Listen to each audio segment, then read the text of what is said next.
Hi, YouTube. We're going to get started now. That's what we do. Here we go.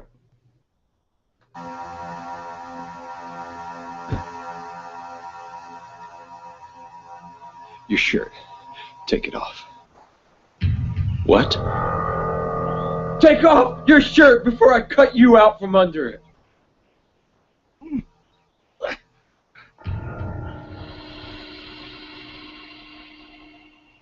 Take off your shoes.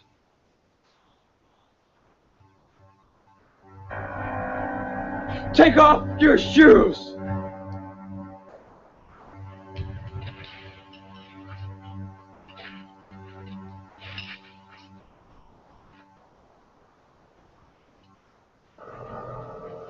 Run. No. No, you can't do this. Run! No!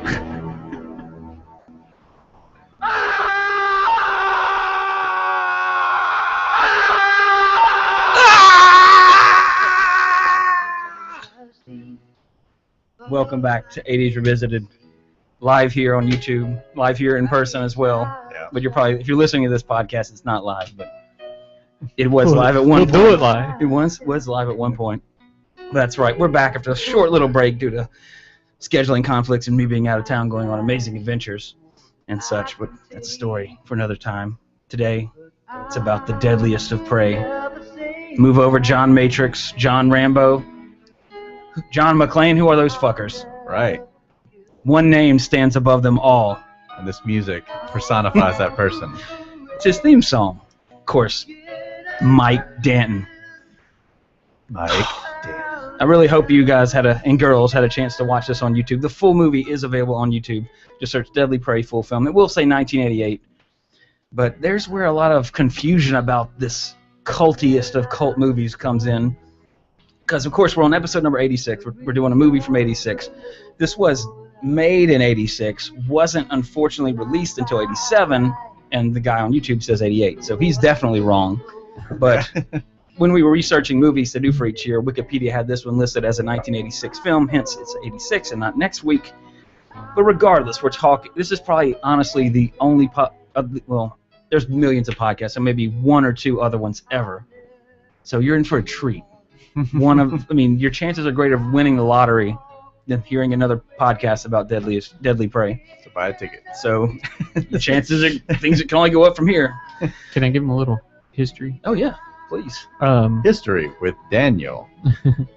All three of us have already seen this movie. We had a night a few years back. What was it? 3M? Yeah, M3. M3, yeah. Men and movie. It was a bunch of men.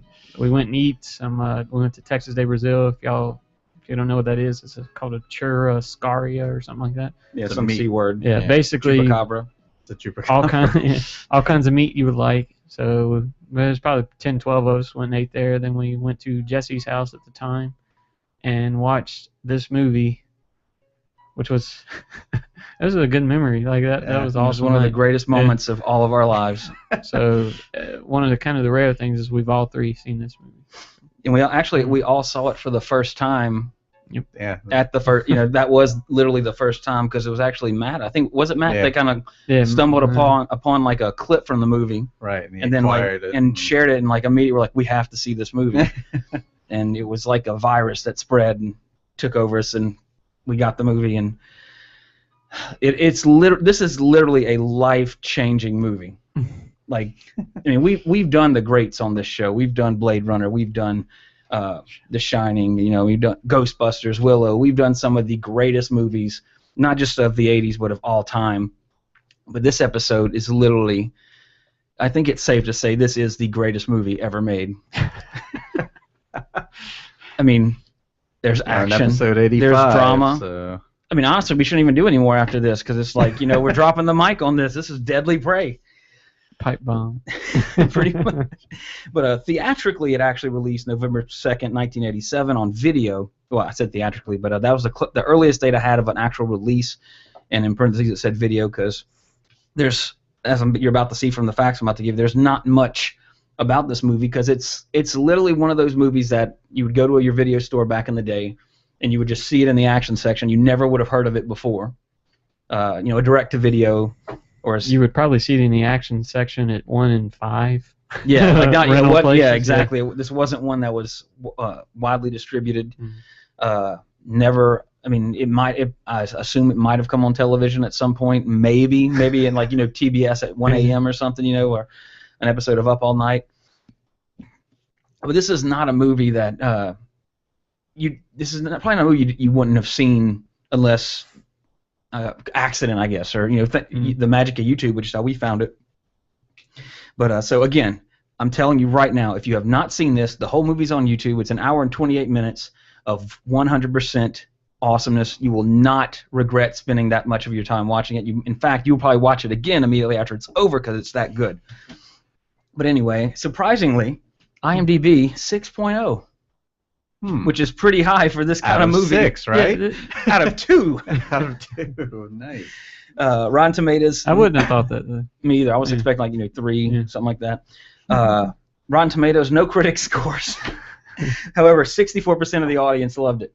So kind of a congruence there between IMDb and Rotten Tomatoes. 0 info on the entire internet regarding the budget, the opening, and the domestic gross.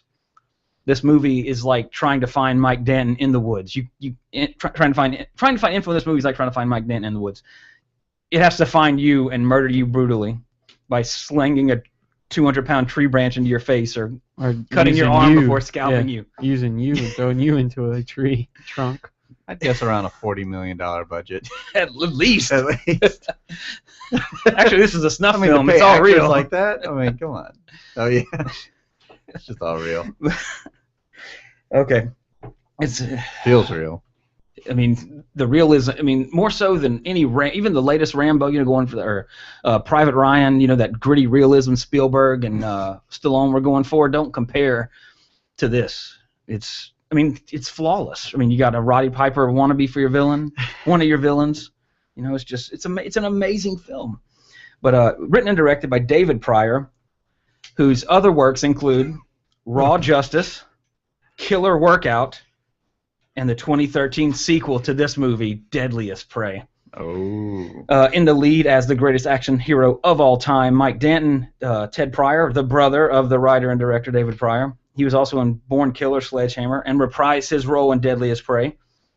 And it should be noted to everybody, we are going to spoil everything about this movie. So be warned that nothing's off limits regarding the plot as we're talking about these people because it all must be discussed. Yeah. Troy Donahue was Michelson. He was the only person on this entire cast list that actually played in a movie of repute. He was in The Godfather 2, and also the Johnny Depp Crybaby, which our female listeners. Do you have name roles or just? I believe so. I was like, wow, that's pretty impressive for somebody who played in this movie. But he's the old guy that gets shot by the grandfather. No, the other guy. Whatever his name is. But anyway, Cameron Mitchell was Jamie's father. That's literally how he's credited. He was also in such films as Blood and Black Lace and Carousel. Suzanne Terra was the lovely Jamie, one of the greatest actresses I've ever seen on film. She was also in the television series General Hospital as well as Dream On. She has a certain line that just makes me tear up. And it's so delivered. I mean, people like watch Les Mis and see Anne Hathaway sing "I Dreamed a Dream" and tear up. You ain't seen nothing until you see.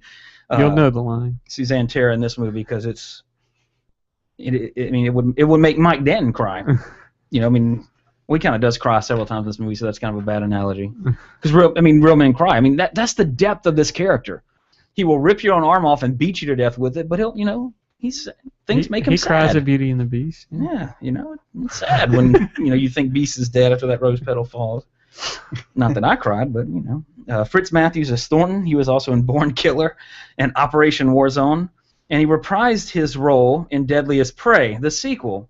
However, he died in this movie. Now, granted, we're actually, Daniel told you the story how we had a night about the original. We have the sequel, but we haven't watched it yet because we had everybody together. So we have no idea. Like, that's the exciting thing. How is he back? Is he going to have one arm and no hair? Who's to say what's going to happen here? But David Campbell was Hogan, the main antagonist. He was also in The Killing Machine, Twisted Justice, And although his fate is ambiguous in this movie, he also returns in the sequel, Deadliest Prey, 2013. So the speculation, I mean, did Danton like just forget he was looking for him or something at the end of this movie, and like, or has he been searching for him all this time? He's really good at hiding. Exactly. He has gills. Well, Doesn't have He's like, pawing or damn, something. I should have told him to run. He did train Danton, so he probably like knows some little. Here's the things I didn't teach you. That's like I mean, I've been staring at this file on my computer since I got the file for the sequel. Like, maybe if I just watch a little, like, no, God, I can't. I want to know, like, does it open? Like, does it pick up where this one left off? Or, like, they're standing there like they are today, like, run. Right. And then, like, 10 years later. 10 years Or later. does it, Where'd is it it go? meant to pick up right where it left off? But that's something for another time, which we will report back once we see it. But that's the cast. Again, we're talking about a movie here. This is, again, to me, this is probably the most cultiest movie I've ever seen. I mean, Rocky Horror Picture Show is a cult classic. Army of Darkness is considered a cult classic, but those are popular cult classics. Most popular cult classics. Most people know of those movies or have heard of them in some form or fashion. But this is like the deep web. You have to know. You have to be in the know about this movie, and I hope that this podcast, this episode in particular, puts you in that know. We're bringing them all in. Exactly. In my single days, I would bang. Mike Danton. What do you mean your single days? No, Mike Finn. Yeah. Look at him. John Look at him in that Rambo. waterbed. Yeah. There's so many things about this movie that and honestly, people, you just have to watch it. He wears the jean shorts to bed, right? I mean, Doesn't he have them it's on? like Daisy Dukes. It's No, not even like No, he doesn't have one yet. he stubs his toes Yeah. out of bed. Why aren't waterbeds popular anymore? Because I don't know. Maybe because of this. Because they're And, waterbeds. that's true. He gotta Not too many waterbeds in fix his Alaska. hair. Oh, he does have jean shorts on. There's a deleted scene where he puts his pants on. But anyway, so there's not really much to say like regarding one of the things we like to do on the podcast is like have you seen this movie before, Dana? Because like we said, we all saw it at the same time. So I think the best way to handle this movie is just to talk about how awesome it is. Yeah. So Go ahead. no, I just say because It's It's a overlap. nice There's so placement much- for the coffee pot, by the way. and again, a lot of our observations about this are heavily because we've seen the amazingness. It's playing in front of us right now. So if you're like, And on "God, YouTube. these guys are sort just of. talking about some movie that I don't know what they're talking about. Go watch this movie. Stop the podcast, watch it, and come back and listen to this podcast because you'll appreciate what we're talking about. And we're actually watching the scene. This is how he gets abducted. He's taking out the garbage, giving directions. And again, this is Mike Danton, who by the end of the movie, he's the greatest badass ever. He just gets taken out immediately. Yeah. Like, and he looks like MacGyver. He's got like that MacGyver mullet. I guess blonde highlights. And he lives in a house with a chain link. Yeah. It's like a prison or something. It's just weird. It's just so great. Bad neighborhood. If I won the lottery, one of my dream projects would be, Mike Danton versus Predator. It wouldn't last long, dude. No, it would have to there have to be like an army of predators. Like Exactly. he is the ultimate game. So, in fact, in the first scene, the predators would come back, kill Schwarzenegger, kill Stallone, kill Van Damme, kill all the Expendables pretty much, and then they're like, translated, there's only one deadly prey left on Earth, and Mike Dan's like the last man, and like he literally kills every predator Yeah. because he doesn't need a cloak. He just climbs a tree 4 feet above your head, and he's invisible. Yeah, that's An true. entire squad is like, where'd he go? And the camera pans up 1 foot, and there he is in the tree right above him. No foliage. It's a dead tree. He also has a very, if he's actually running away from Predator, I don't think he would, but he has that light. He has type that of dainty run. walk, like- Yeah. You couldn't hear him running through the brush. And I think stuff. that's his secret. Like when we run, we run like we run. Like our YouTube people can see. We run what I would say normal. But he's like He runs like he's on a high wire or so. Like Or he's, he doesn't want to step in stickers. yeah, Like if you're running. yeah, like. And he makes no sound. I guess that's the trick. It's something to learn from Mike Danton. Mm. God, I wish the people would see this because there's a lot of things we're going to be talking about and they're going to be like, what? I mean, Oh, the people listening. yeah, because we're watching the scene now. Oh, Our YouTube man. viewers can. This is the reveal of Danton. like ready for battle, like sweaty, mullet blowing in the breeze. And in Does fact, George Washington I think it look was like? on this podcast. We were on one episode when we were mentioned it or something, or maybe it was between episodes where he said he hated that he blinked in that shot, or like when it was panning up, he said he like blinked or something. And he hated the fact that he did that or something. Yeah. Because and little, we got to draw at straws here for like some trivia because there's nothing about this film. If only the guy would contact us so we could talk to him. There's that run.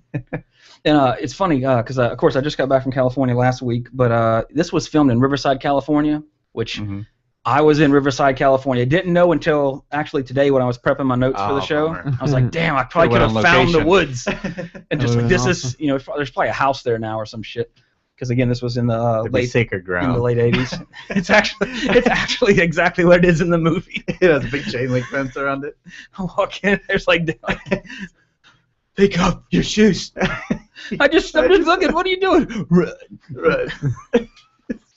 Who knows? But yeah, I was literally right there. And in fact, fun fact about Riverside, California, there's a huge airplane museum there, like outdoor, like it's one of the few museums where it actually has functioning jets on display.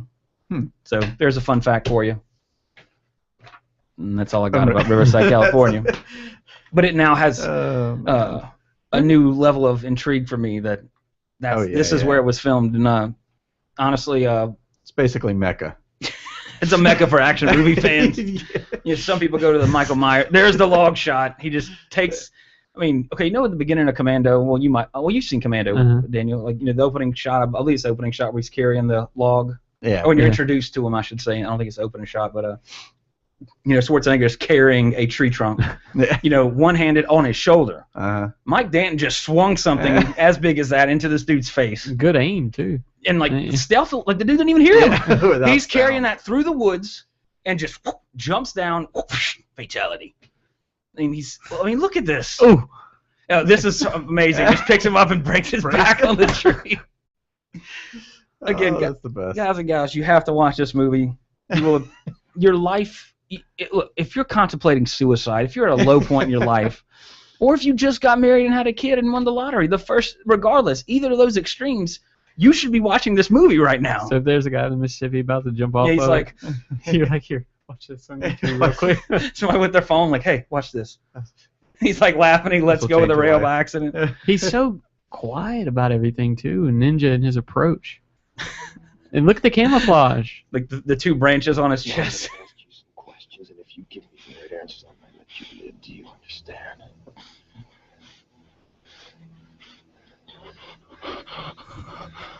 Mouth breather. Where are we? 75 miles southeast of Los Angeles. Which is almost roughly where Riverside is. I was wondering. Because it's right at the foot of the mountain where Big Bear is, and Big Bear is like 2 hours away from LA. Yeah. Oh, wow. The colonels don't believe in war It's like games. maybe southeast, maybe. Something like that. Wasn't it snowing? It snowed like one day we were there. It's south of LA. Yeah, but I mean you're at 7,000 feet. So wow, that's so crazy. I'll get to that one. It is crazy. Like you see different like climates. I mean, we're in the desert in the morning, in the mountains, and snow in the afternoon. It's like, you're like, how does this place exist? I didn't bring winter clothes. It's like I'm in an MMO or something. Well, Hearst back to the Winterfell, wherever the fuck it's called. But yeah, this in fact, for the short version of this movie, just to get you excited, I think there's like Deadly Prey best scenes. And it's like 5 minutes. I think that's how I first stumbled on it. Yeah, just to kind of give you an idea. And again, after you watch that 10 times, you're going to be like, God, I should just watch the movie. And then you go watch the movie.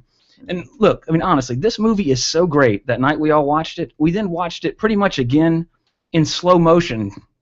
Just to watch all the kills and all the people like slow motion talking. In fact, was it Jeremy that kept cracking up? There's a line in here. Again, this is a spoiler, so if you don't want a main plot point of this film revealed to you, cover your ears for about 10 seconds. Pause it now. Go watch it on YouTube. But when Hogan basically rapes Mike Danton's wife, and then her dad shows up, and they're like, he's like trying to negotiate her release, and then she just randomly screams, "He raped me, Daddy!" About as almost, I mean, about as well acted as I just did it is how it's done in the film. But then we a lot went of similarities to like The Room. Like Yeah. The Room had a lot of random lines just thrown. and just awkwardly. I have breast cancer. That was like, that's great, or like, Yeah, just- okay. okay. So big fans of The Room would appreciate. Oh, definitely. this. Like that would be a. Hey, we got to see you dead. And he's gone. I mean, like a Oh, I ghost. thought that was coming up soon. You did. He did. I thought he was in this little underbrush. That underbrush area, that's like his home point. Yeah. Always go back to It's like they can't ever find it. It's like super, like his Danton cave. Neverland, basically. He makes a spear in 3 seconds, Yeah. throws it, and it goes through a dude. Through his spine. They all run back, but they didn't see him in that little Yeah. moment that he turned her. Well, the Again, time this the isn't spear going to was be flying, very he went- fun to somebody who hasn't watched this, but if you have watched it, Oh, y'all are just probably hearing the talking to us right now as well. Yeah. You know what we're saying. Yeah.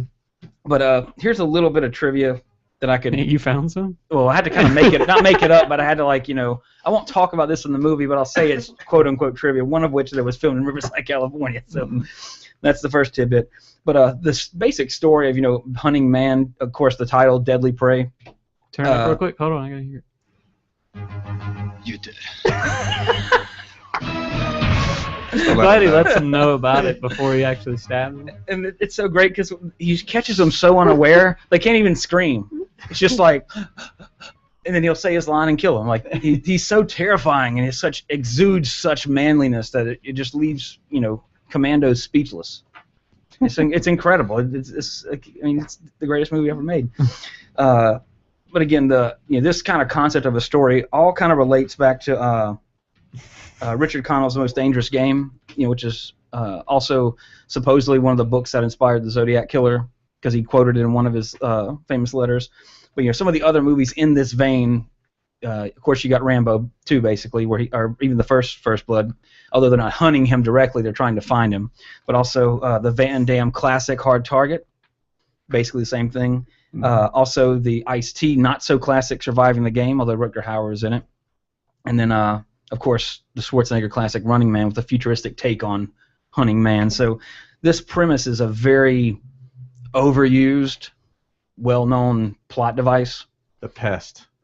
Leguizamo? Yeah, pretty good call. Exactly. So hunting man is, it's a simple premise, but again, you might have seen I'm sure you probably seen Hard Target, John Woo's best American film, one of Van Damme's best. The Running Man, Schwarzenegger classic, one of, has some of his best one-liners. That is Sub-Zero, now Plane Zero, and just such a great one. But this movie is better than all of those combined. Exactly. I mean, if it was Hard Target Running Man or Running Target Hard Man, Hard man it's an organic running. podcast. We just talk and things happen, but it would still not compare to the amazingness of this movie. It's just amazing. And again, this / agree. Yeah. And of course, like we mentioned, the sequel was released because of the cult status of this movie. And again, this isn't. Apparently, in an interview, he said that some theaters in California actually held a night and they played it as one of their cult nights or whatever, and it drew a big crowd. So I mean, there are some of you might have seen this already, and I'm like, oh, thank God, there's a podcast that has the balls to talk about Deadly Prey. But yeah, and then it also should be noted that this film has never officially been released on DVD. Ouch. But that's why we got YouTube. YouTube has the entire movie on there. That's how we watched it. That's how you can be watching it right now as we are. Yeah. How many hits does it have? Just curious, just to kind of see the spread of it. Half or so. Yeah. Oh, 1.6 million. Let's get that to 2, people. Come on. Let's push it to 2. Oh, look at the first comment. It's like an 11-year-old wrote the script. I can't disagree with that. Although, I would hang out with that 11-year-old every day. No joke. But yeah, there's really. I mean, all we're gonna do is gush over how great this film is. But I think we should just go ahead and give it a score. Daniel, what would you give Deadly Prey?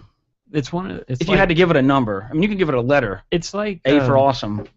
Like you're driving down the road and you see that extremely ugly pug that gets cuter and cuter It's like so ugly, it's cute. Mhm. This movie's so bad, it's fantastic. Yeah. I'd probably give it about an 8.5. That's well, of course, our scale only goes to 10, but I give it an 11. This is the best movie we've ever done on the podcast, and I'm not even joking. I mean, Blade Runner is one of my favorite movies of all time, but, you know, knock on wood, somebody close to me could die, and then if, like, one of y'all just appeared and go, here, watch this, it would all just melt away for at least for an hour and 28 minutes, and then, you know, back to reality. I wonder how long you had to stay in the tree. Really? That'd be funny if somebody tripped or something, messed up a take, and you just had to stay up there. All right, guys. See, let's see, he's literally 1 foot above their head in no cover. We stopped that part. I know that when we watched it. Oh, that's so funny. Well, I remember of course, well, I don't think we ever kind of finished the story, but about the "He raped me, daddy" line, because you had the controller, I think, Jesse, and you kept like slowing everything down, Yeah. so then it wouldn't go, "He raped me, daddy." And our friend Jeremy, Lost it. I mean, he lost it for like, at least like 10, 15 minutes, and we're talking That made everybody else like his laugh, wife yeah. was Michelle was there, wasn't she? And Nah. are you sure? That was It's just all the men. dudes. I thought she came like did some people come later because the girls were out or something. Because I remember her They, getting they came at the end, yeah. Maybe, So I guess yeah. she was there. yeah, because she was getting pissed off that he wouldn't stop laughing so loud. Yeah, you might be right. That's how amazing it was. But yeah, more if you've never seen The Shining or you've never seen Blade Runner, that's fine, you know, or Star Wars, because I know you will watch those movies someday, but you might never watch this movie. Yeah, and you will readily live- available. Yeah, you will live a life less worth living having not seen this movie. Like William Wallace said, every man dies. Not every man really watches Deadly Prey. So Yeah, I do remember. and that part. woman, you know, I mean that's a direct quote from Braveheart. Yeah. But yeah, and again, I didn't do anything for In the Real World simply because we don't have a concrete time frame. We have a year, Yeah. a range, so it didn't really do anything for that. So nothing happened in 1986. Yeah, you know, it was a decent year. It was all right. Yeah, Yeah. some other good movies Stuff came out. happened. But real quick, I was going to use that time to just talk about my trip real quick, because one of the, not reasons for going, I went to visit my parents and my brother for mother for Mother's Day, and my brother's over there as well. But every time I go to California, I like to go try to find something unique to go see, or you know, have something to do other than just chill out, because I've done the Walk of Fame and all that kind of crap before. That's something you do one time. You don't need to go back to the Chinese theater and see the bad impersonators of, you know, comic book heroes and everything in Halloween costumes. Yeah. So this year we went to the Cabazon Dinosaurs, which we talked about on the Pee-wee's Big Adventure episode.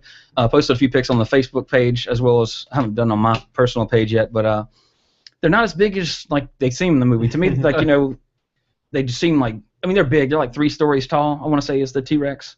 You still get to go in? Yeah. Okay. Which, there's a twist, but they're just, I guess, just the scope in the movie made them seem, I thought they would be bigger, pretty much. But they're there, they're cool. The Brontosaurus is a gift shop, and the T-Rex is actually, it was originally built, meant to, the guy that originally built it was going to add a woolly mammoth and like make a whole park of giant dinosaurs, which he didn't. He died before it happened, and when he died, a group of creationists bought it. So when you go inside the T-Rex, there's Elvira, not dressed up like her sexy goth self. Still hot. But that is still there, the interior, because he built the dinosaurs to promote the restaurant. Huh. It doesn't look the same from the outside, but it's actually closed down now. But we went and looked in the window. You could see the bar where Right. he dances and everything. It's just like, oh man, like why is this not open? Again. But yeah, the T-Rex is a creationist museum, and by museum I literally mean that there's like 4 little poster board size things saying like dinosaurs are, you know, and man live together, blah blah blah. So that's what that place is today. There's also like a park behind the T-Rex where it's kind of gated off where you go in, and for like $8 you can get in, but like it's a whole bunch of animatronics, including a chimpanzee riding a velociraptor. And right next door to this chimp on a velociraptor is a knight on a horse. Before that. Yeah, they're in There it right is. now. Now, this is the shot with him and I forget her name, where they're supposed to be inside the T-Rex's jaws. And they have that shot where it's kind of behind them, and you see like how like it looks pretty big. Uh-huh. It's not. 2 people me and my wife could bear about which you see, actually there they are now. We didn't see them at night, so I don't know if they lit them up. They're like lit up like that. There's Bluto. Yep. But see, now all behind the T-Rex now is like a big fence, and you get into it the same way, like by its tail. And of course you got the jaws up there, but again, the jaws are like 2 people could fit a breast in it. It's tiny, tiny. So it's not like in the shot coming up where like it's behind their head, like it looks like it's pretty big. Yeah, we walk up this probably the tiniest circular staircase I've ever been up to get to the head, and it's just like there you are. Like no, it's like literally there's nothing like. So he couldn't get in there. Actually, that big dude probably could not fit up the staircase to get to the head. Seriously, it's tiny, tiny. I was really kind of shocked. I mean, I didn't expect. See, like it's not that. Right. It's that. YouTube people would see that. Yeah. About the width of Pee-wee and what's her name is literally the width of the actual mouth of the T-Rex. But it was cool. You know, it's always cool to see like something from your childhood from a movie and all that. It was cool to see. And funny story too is that we were in Big Bear Lake, so we come down Big Bear towards Barstow, California, which is kind of on the way to Vegas. Come down through the Mojave by Joshua Tree National Park into Cabazon, and here we have trees everywhere. But there it's a desert, and as many trees as we have here, they have windmills. I'm thinking Awesome. oh, this is really cool. I've never seen a windmill before, and they're barely turning.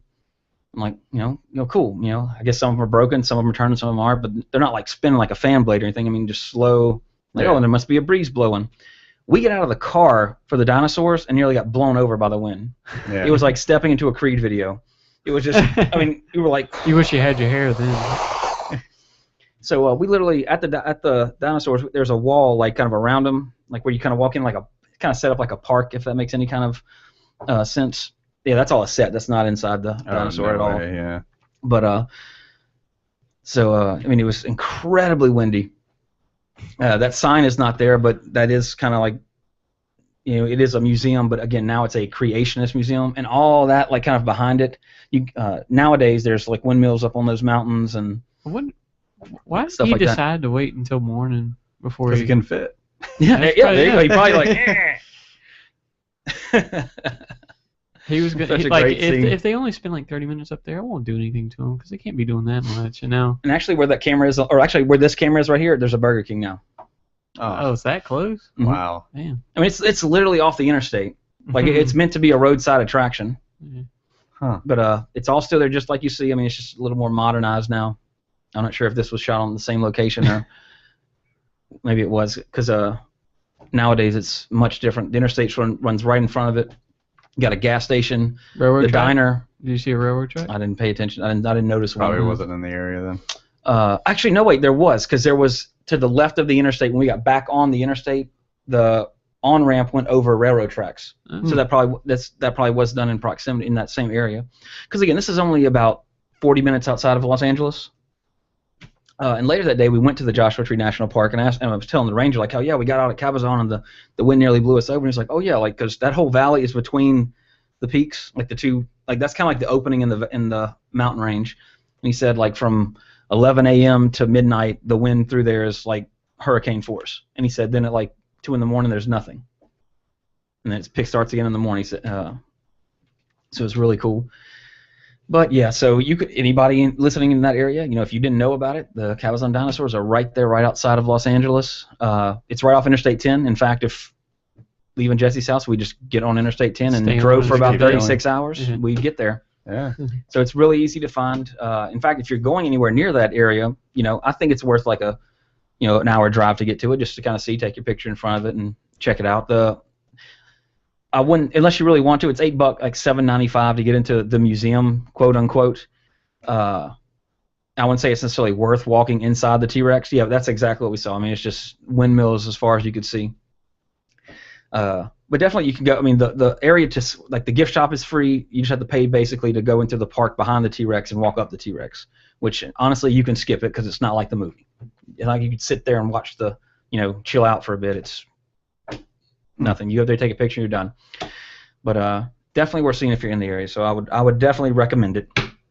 Speaking of dinosaurs, ancient creatures that roam the earth, according to these people that own that place now, 2,000 years ago.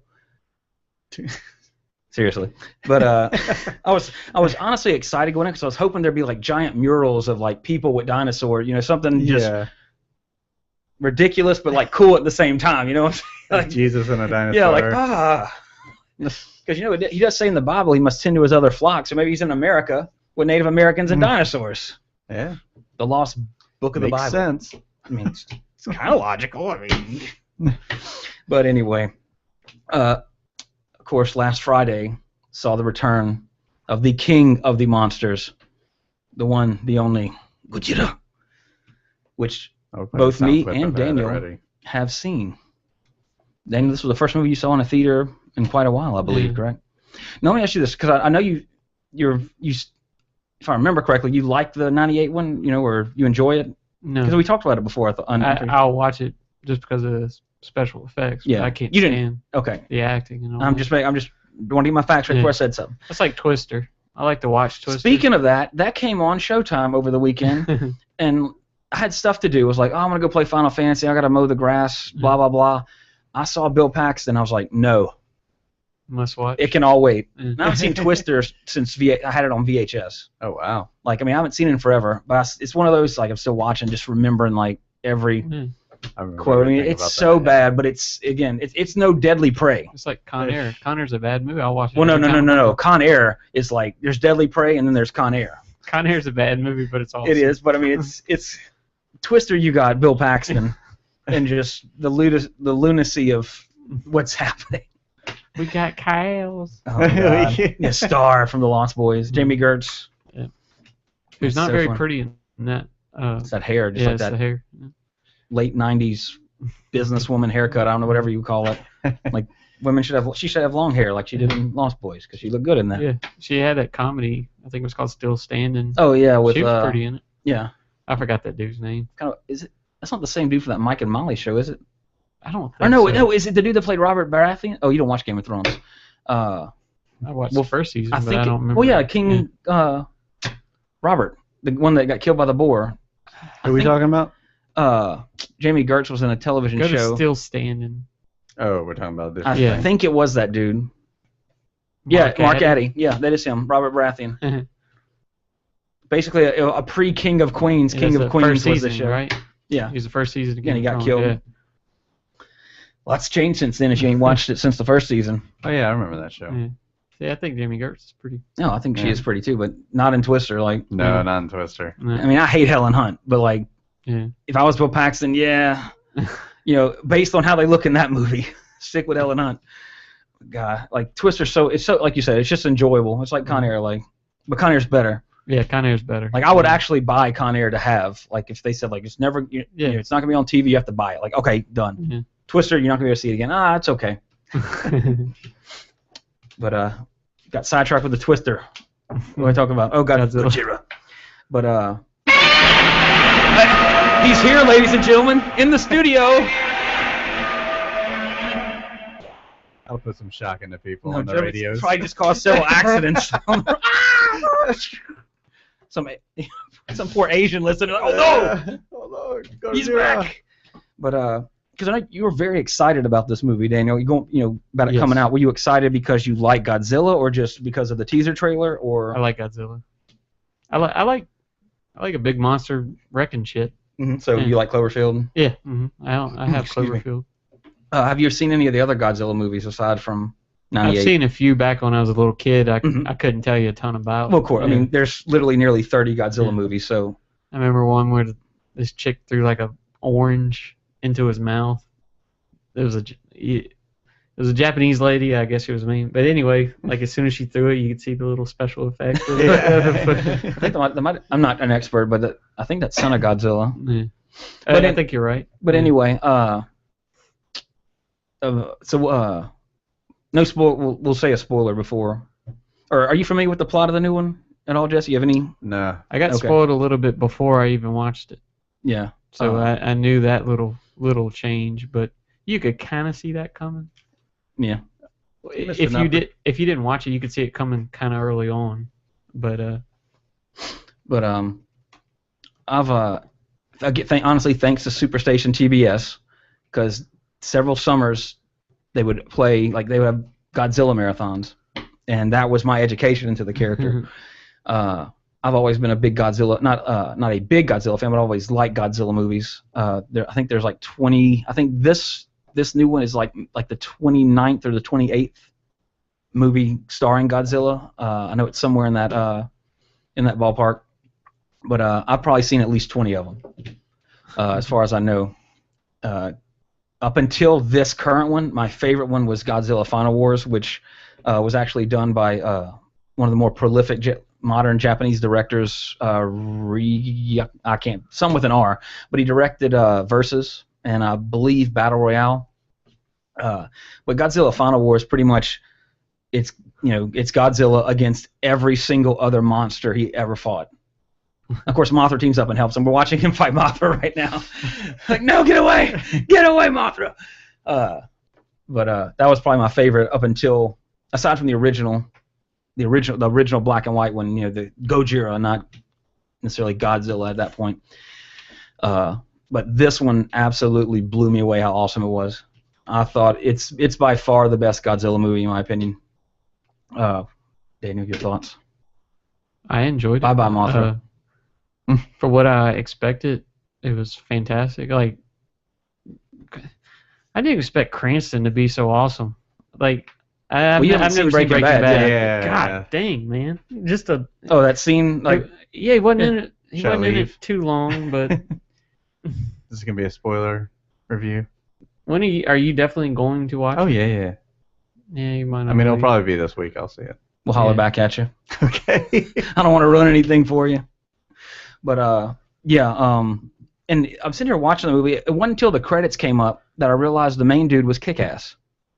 I've never watched Kick-Ass. Yeah, I knew that from the credits. Because I'm watching, I'm like, the whole time, like, this dude is so familiar. A lot of people, like, reading reviews, hated him. He didn't bother me that much. There was nothing wrong about it. Yeah. Like, people are like, oh, he couldn't carry a movie. He's not meant to carry the movie. Yeah, it's, in fact, a lot of our friends that post reviews about it, they're all like, oh, it's slow and it's a slow build. And like the first thing that I thought of was like, and again, I'm not being rude if anyone, like I'm not calling out anything, but have you seen a Godzilla movie before? Because a Godzilla movie is usually an hour and a half, and there is an hour and 10 minutes of Godzilla walking to wherever he's going, and then the last 30 minutes of the movie is Godzilla kicking ass. And this movie, they did it so well. Of course, you wanted more, but Pacific Rim gave you. If you want to see a lot of fight scenes, go watch Pacific Rim. You got the middle, beginning, and end. This one, you got the big build up, and when they revealed Godzilla and that roar hit, people in the theater just started clapping. I mean, it was they did it so well. Just that's kind of like in Deadly Prey, they pan up, and there's when you saw that tail get blue. blue. When it started glowing blue, I was like, because I honestly didn't think they were going to do it, because they were. That's one thing about the movie too that I really appreciated. The story's ridiculous, that there's a creature this big that live, these creatures this big live, So again, I'm not hating on that, but they took that story and made it so real. Like it wasn't distract. It wasn't like, they explained what they were trying to kill him, and and what he, it's nature. It was they didn't make it like something like we created Godzilla by waking him by testing the atomic bomb. It was more like this is nature controlling itself, so to speak. And I really didn't expect. I kind of had a hankering going in because I kind of like you that there was other monsters, but because once people were speculating, what is the new thing in the Godzilla trailer show about other creatures? I'm like, what?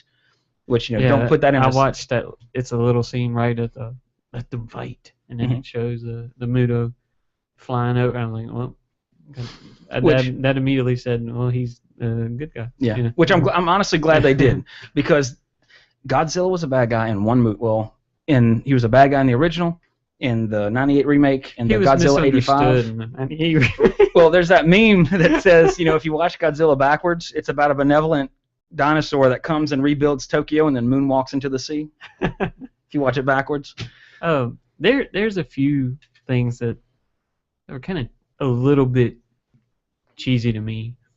When the two Mutos got together and they touched their mouths and stuff, and then grabbed one of the nukes and put it next to the eggs. I was like, you didn't need that. I think it was just showing like they're doing like this is this because yeah, I this mean, is what I know they're why going to do. they're doing it. Yeah. I mean, we know why, but just to show them having an affection with each other, I don't know. The only part that bugged me that I thought was ridiculous was where they're laying on the railroad track and the creature goes under it, like he does. Like, okay, I'm just saying, like if I'm walking through a world and like there's all these Lego things, I'm gonna not give a shit what I step on.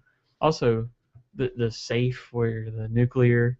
Nobody happened to fly and see the back part that was totally destroyed. Also, if it's filled with all this super radioactive stuff, why didn't the Mito just stay there? Stay there. You know, because it Unless busted out. Maybe it wasn't fresh. Nah, maybe. But that one nuke had so much delicious juiciness. But that's nitpicking the movie. The movie's fantastic. At the end, these are all little gripes. The news thing showing Godzilla saves the day. I thought it was awesome because it was just like the old ones. I loved it. I wouldn't have shown that. Well, I love the fact that he walked back in. Yeah. That's classic and that's what you want. But it did have a question mark after it. You know? But it golly, the effects were phenomenal. The guy Muto, the way he died. Oh, like again, like people cheered 3 times in the movie. They cheered when he revealed himself, when his tail glue, when he first did his breath, and then when he did that fatality at the end. That was absolutely epic. It was so good. Did you see him choke a bitch? Oh, no joke. That was so. Me and Josh thought the same thing immediately. I went over and I said, "Does Godzilla got a choke?" I mean, he like grabbed her and then pushed her into the building. It was so awesome. Really, really good. If you haven't seen it yet, definitely go see it in the theater. You got to get that big screen, high definition sound. 3D, I wouldn't say is a must, but you know, I watched it in IMAX 3D. It adds. I probably would have liked it. It wasn't needed. Yeah. Gravity was needed. Yeah. Like it was a different experience watching that in 3D. But the genius about Gravity is that let me phrase this. Some 3D movies, usually the 3D horror movies, they're only good in the theater, or you should only watch them in the theater because there's so many things that are dependent upon the 3D. Whereas a lot like Winter Soldier or all the Marvel movies come out in 3D now. Like they're not. Joss Whedon isn't like, okay, wait, this is in 3D. I need to have the hammer come at the screen. It's more just like, okay, they're just gonna convert it to 3D or whatever, and because let's be honest, 3D is only there to get people to go see movies at the theater instead of downloading on their computer or waiting for Netflix or whatever. I mean, that's honestly it's basically a gimmick of the film industry right now, so to speak, to get people to go see it.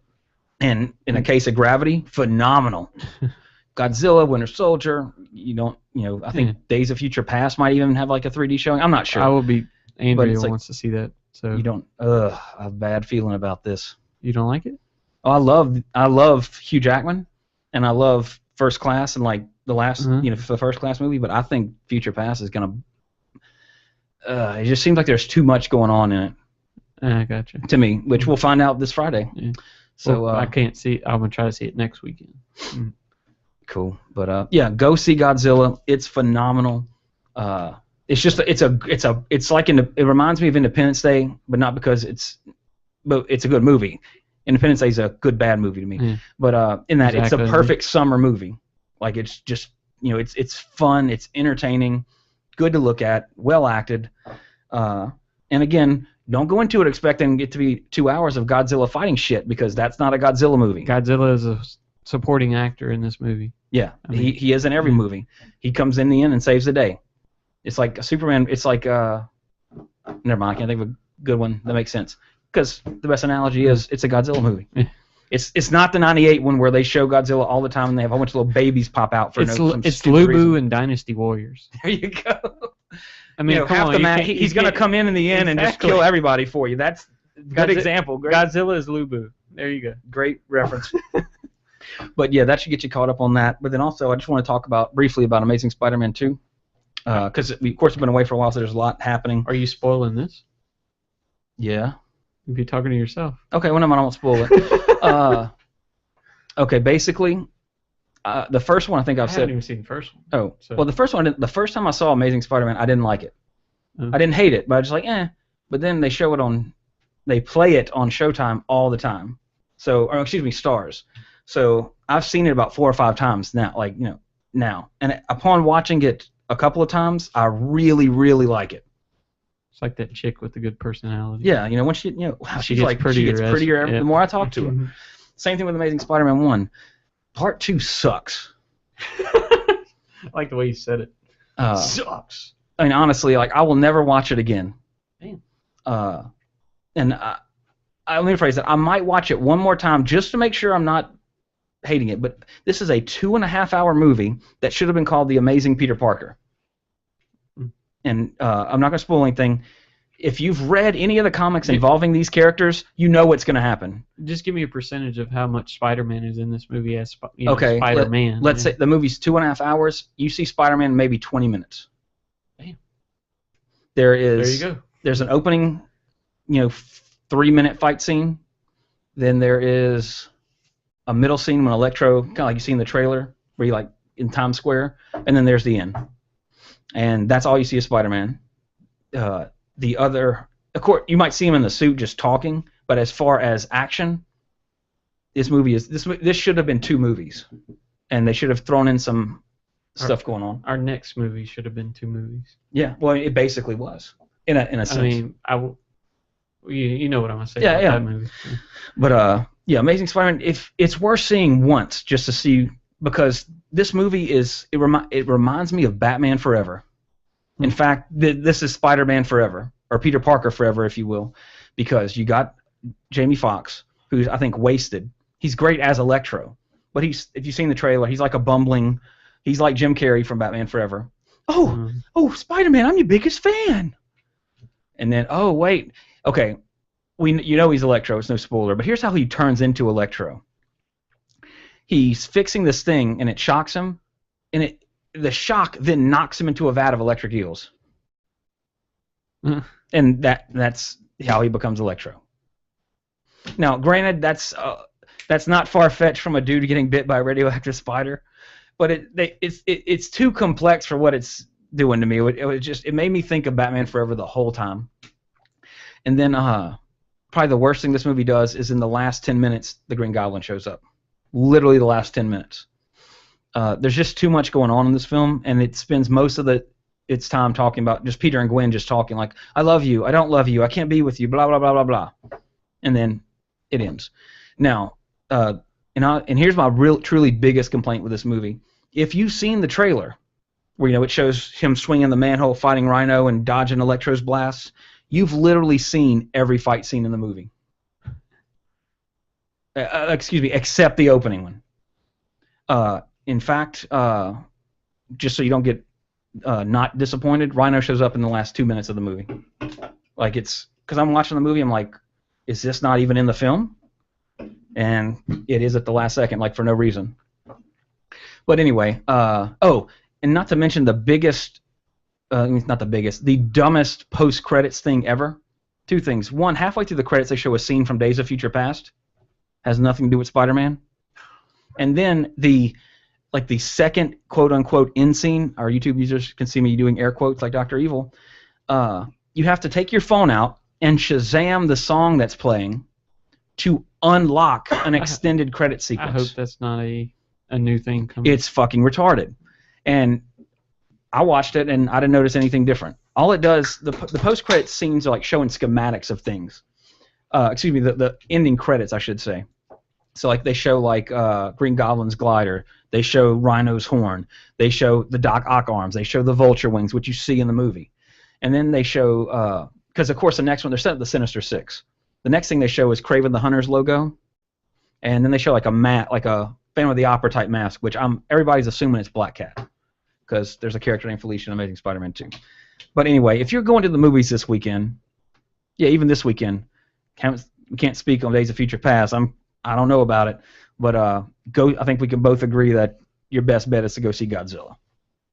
The King of the Monsters is King of the Summer so far. So, and sports rewind this week or video game? Sports, but it's not very interesting. I should have did it first. It doesn't matter. That was a good little discussion. Though. I can't hear anymore because I jumped and jerked my headphones off. Yeah, I jerked them. It's sports rewind. So, Sports rewind. thank you for the beverage. Oh yeah. According to IMDb, Daily Prey came out on November 30th. one of the 87. famous birthdays on November 30th. I hope I haven't done this already. I don't think I have. He knows. Bo? Yeah. Did I do Bo yet? I don't Well, think we I talked did. about him in Techno Bowl, but I don't think you Yeah. talked about his birthday or Yeah. anything. Bo Jackson was born. He is 51. Bo Jackson was one of those athletes, Deion Sanders, Michael Jordan tried it, failed Yeah, miserably, miserably.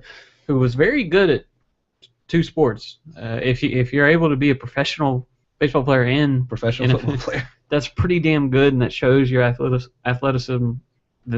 Just at that. Mhm. I think I did say this last time. He played football as a hobby. Baseball was his passion, but he decided he wanted something to do in his spare I'm just going to time. play football. He played football and probably was better at football than he was at baseball. I mean, if it weren't for injuries that plagued him, this guy would be potential Hall of Famer in two sports, which that's never been done. Mhm. Anyway, Probably will Bo never be Jackson. done. And I watched the 30 for 30 with Bo. Oh, I've been meaning I have it on my That's Netflix interesting. queue. He's an avid hunter now. Like he Shawn ha- Michaels. He has a man cave where he has. I mean, this is like moose head stuff, Wow. like big time, big game hunting. So he's kind of a weird, not a weird guy, but he likes to keep to himself now. That's So cool. it's though, kind I of mean, it's kind of odd to see him like speaking from. I mean, he's still he's still Bo. Yeah. But Bowden still knows. he likes his private life now. I think that's awesome. I mean, like, and he probably could get away with it more than like Jordan walks down the street. He's gonna get like he can't walk down the street. All those Hanes commercials. There was a point where like that was Yeah, that back in the day. injury just killed him. Well, he's playing two professional sports. He could have been like Michael Jordan. To me, he wouldn't have been. Everybody, there's billions of people who know who Michael Jordan is, but Bo Jackson could have been like that. I remember one of the most valuable baseball cards for one of the sets one year when I was actually collecting them. Like I've talked about, speaking of Jordan in a Bo Nose commercial. Yep. But there was the McEnroe. Yep. There was one of other side from maybe his rookie card. One of his most valuable cards was a black and white picture where he's got his shoulder pads on and he's got his baseball bat over his shoulders. It was like just a random insert card in one of the sets, and that was like the card that like if you pull that when you open it, like everybody, I'll trade you this Andre Dawson and Don Mattingly rookie for that card. Like, nah, bro, it's Bo.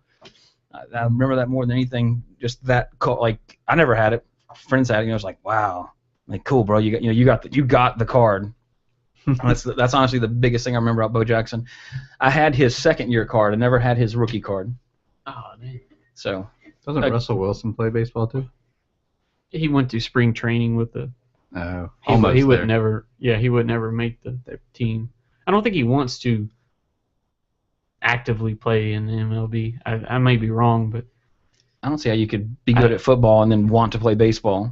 I don't know if anybody's gonna be like that anymore. yeah, it's not going to happen too often. Well, I'm just saying, because football's fun to play and watch, and baseball's boring. It's like you might as well watch the grass grow in the field, unless you're watching the Naked Gun. That version of baseball is amazing. Oh yeah, I remember him breaking the bat all the time. Which is like like when you see Shaq shatter the backboard, and then Bo just strikes out, and then come on, Bo, run it out. I don't remember him doing that, but Watch how easy he does it. Yoink. jeez. There was one too. The one I'm thinking of is like I think he strikes out and he immediately just breaks it over his knee. But the deal with that is, that's a damn curved surface. He's got to have balance as well as he's pulling his bat down. I think it cracks a little bit when he hits the ball, so it's still. He just put it out of its misery. Yeah. That's why he became a hunter. that dude said exactly what I was doing. Yeah, Bo Jackson's one of the, especially in terms of the 80s. I mean, one of the Jordan, Ridiculously fast too. Montana for Jackson. such a big guy. Awesome. Anyway, Well, happy that birthday, Bo. was So what was the health? Knee. Knee. His knee. Yeah. Kind of need those. You At least need two good knees. ones. You need. There was your one thing in the knees. 30 for 30 where they had a brawl. Bo, where's the bra? No, a brawl, like a fight. Oh, a brawl. And ain't nobody want to mess with him. He's just standing there, and everybody's like, Spider-Man. Bro. Just for no reason. You already caught it. Yeah. Might as well just show off. Yeah. See how high I can go. I wonder what that guy was like. Whoa, shit! Yeah. Like, damn, nigga. Yeah. Awesome. I'm glad you said his age. The first question was going to be, how old is he now? Yeah. That's not that old. Like, Yeah. Try to So- watch that 30 for 30. It's pretty Yeah, what's- interesting. like I on said, YouTube, huh? it's on my queue. Oh, right there. There you go. 30, Yep. 30. On the bow. It's a great series. Here's one of those things where, no, I don't want to get into that. All right. There's a team that wanted to draft him in the Major League. One of the drafts, they wanted to draft him, so they kind of got him in trouble so he wouldn't be eligible anymore, Huh. so that he would have to go pro. They had like the first pick. Maybe Tampa Bay's ringing a bell. But when he found out about that, he basically said, if you draft me, I'm not going to play for you. I put it out there right now. Yeah. They didn't draft. Awesome. They just I'm not going to play for you if you do this. That's so awesome. Wow. Bo Jackson, 80s icon.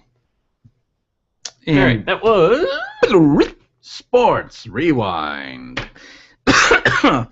Well, that pretty much ends the year of 1986 for us here. Again, we talk about a lot of stuff, but remember, Deadly Prey, it's on YouTube. There's no reason you should not watch this movie at least once a week.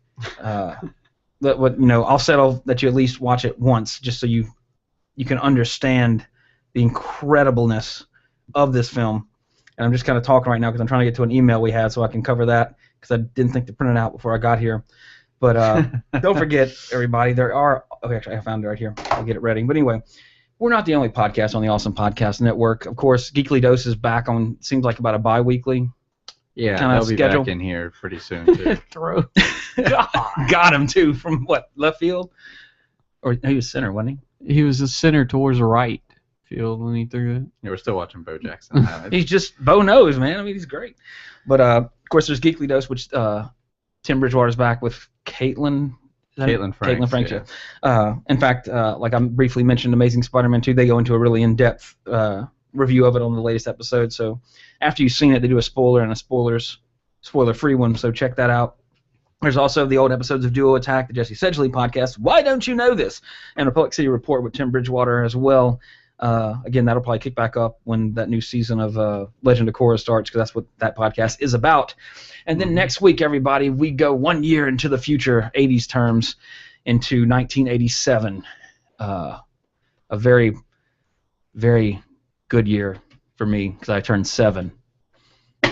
So that was good. That was Another big year of highlight. life. It's a highlight.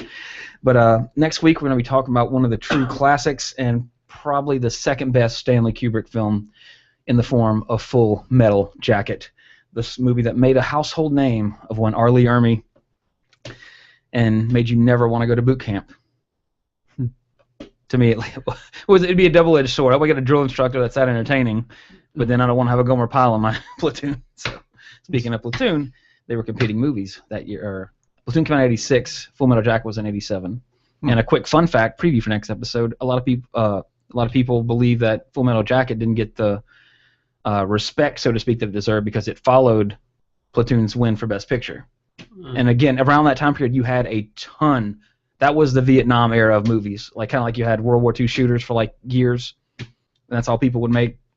You had, Full Metal Jacket, you had Platoon, you had Casualties of War, Hamburger Hill, all these Vietnam movies coming out, all basically telling the same thing, that the Vietnam War sucked, and it made everybody, it took good people and made them desensitized, so to speak. But that's next week, everybody. You see a feel-good Vietnam movie. Then. No joke. Show the good side of it. Wow. That'd be like Tom Cruise trying to make a movie where Nazis are the good guys. Yeah. But anyway, next week, everybody, Full Metal Jacket. That's the second. Yeah, actually, that'll be our second Kubrick movie. So, be interesting to see. Because Daniel, you love The Shining. Yep. So, be interesting to see what you think of Kubrick's take on World War, Vietnam. So, we'll be back next week, everybody. Again. I mentioned the damn email. I was about to skip past it. We got an email from John, and that's how it showed up on my Gmail. So actually, I think he just signed it John at the bottom. But it come across, your email was sent to me as John. So I'm just saying John. I don't know if it is, last name. It might be John. Yeah, John. JJ. Yeah. But JJ. he was actually. I'll just read part of it because I'm gonna turn it over to you, Jesse, because he had a couple of questions that you'll be able to answer. Whoa. But anyway, he says, "Hey Trey, Daniel, and Jesse, I discovered your podcast searching for a podcast about Ghostbusters. Thank you very much." Ghostbusters was what? That was our last, not 2013, but 2012 Halloween series, wasn't it? It wasn't last year's, right? Didn't we do Possibly. Ghostbusters? Like, I don't remember. I think it. Well, no, we did a quiz. Done this We've done a couple 2 years episodes. now. Yeah, we done like more than 3. So, but yes, I think that was our first Halloween batch. But anyway, I've been listening off and on. Shame on you, John. No off, only on. Ever since. In January this year, I decided to try and start my own podcast, looking back at movies, games, television I grew up with, blah, blah, blah. This is like I wanted to listen to more and more podcasts. He went back and caught up on our older episodes. Thank you very much. And he realized that we're in Baton Rouge and he's in Lafayette. So, howdy ho, good neighbor. I replied to this guy. Oh, good. Well, okay, John, for all the technical stuff, see your email. Yeah, there you go. But anyway, he just said, great content, guys, a lot of fun to listen to. And they're getting off their feet. They're recording their 20th episode tonight when he sent this, which was May 17th. Congratulations. They were doing Stand By Me, which we haven't done yet, so stop doing movies that we haven't done, you copycat. I'm just picking, guys. Good luck. I haven't added it onto my podcast yet because, like I said, I just got back from my trip, and haven't been listening to any podcast lately, but I will definitely be giving you guys a subscribe and a comment and a favorable review after I listen to the material, because I don't just give out reviews without listening to the stuff. But I'm sure it's great. I look forward to listening to it. So thanks for the reply, and we're here if you need us. Nothing like some friendly competition. Yeah. I mean, there ain't much else in Lafayette. Oh. No, I'm just. Last time I went to Lafayette, it was like 1 a.m. When I normally work, and I went under this bridge and it came up. Streets were full of people, like Was for it an blocks apocalypse? and blocks and blocks. And I didn't know what the hell was going on. It felt like Mardi Gras. There were, the statues and stuff, and people playing trombone in the streets and stuff like that. Wow. It was very weird. John, let us know if that's a regular occurrence in Lafayette or. No, I later found out once I got to the end of the road. It said, "Oh yeah, the door's on the door." Nice. Daniel got mad because his scene was getting cut. That was for YouTube. Festival International. Oh something yeah. like that? Mm-hmm. I had no idea that existed. Yeah, I've heard about it. I know it was something big enough to where streets were filled with Yeah, people, it was like but I have heard of it. blocks just. Wow. I was like, I gotta get out of here, because I heard like there was a burger place open there. I was like, I'm not getting out of the car. Yeah. No way. Stay safe. But anyway, he closes his email. We are awesome, pun intended. Hold on, I missed that. I guess I don't see where the pun is in there, guys. Awesome podcast network. Oh, never mind. Thanks, Jesse. I don't drink a lot of Coke, so I'm like amped up on sugar right now. AwesomePods.com got a facelift. We're a little more sleek now. And then is it formatted for the phone differently? Because that's Yes, how I it first is. went to look at it, and it was like totally different. I don't know if that was the phone. It's just functional, Mhm. but on a computer, it's much better looking. Yeah. So check out the new website. And again, Same John, with Sedgley Films and Sedgley Games. They all got a facelift. definitely, if you haven't liked them on Facebook yet, especially Sedgley Games and Films, throw a like over there. You can see what me and Dana look like on Sedgley Films and see some of the mere creative genius of our producer Jesse Sedgley as he makes board games now. Yeah, that's something else I do. So check it out. And speaking of Days of Future Past, we have our music video on SedgleyFilms.com and YouTube, of course. Get you hyped up for that movie, which is coming out this Friday. But finishing out John's email, he says, throwing us a 5-star review as soon as he finished the email. Thank you very much, John. If you'd like to also check out their podcast as well, the website is www.nvnpodcast.com. Go over there and check those guys out, as I will be doing shortly as well. It's now Returning the versus favor. nostalgia, I believe. Cool name. Oh, my wife thought of a good name for a I believe. podcast that she wanted to do, but then she quickly said she didn't.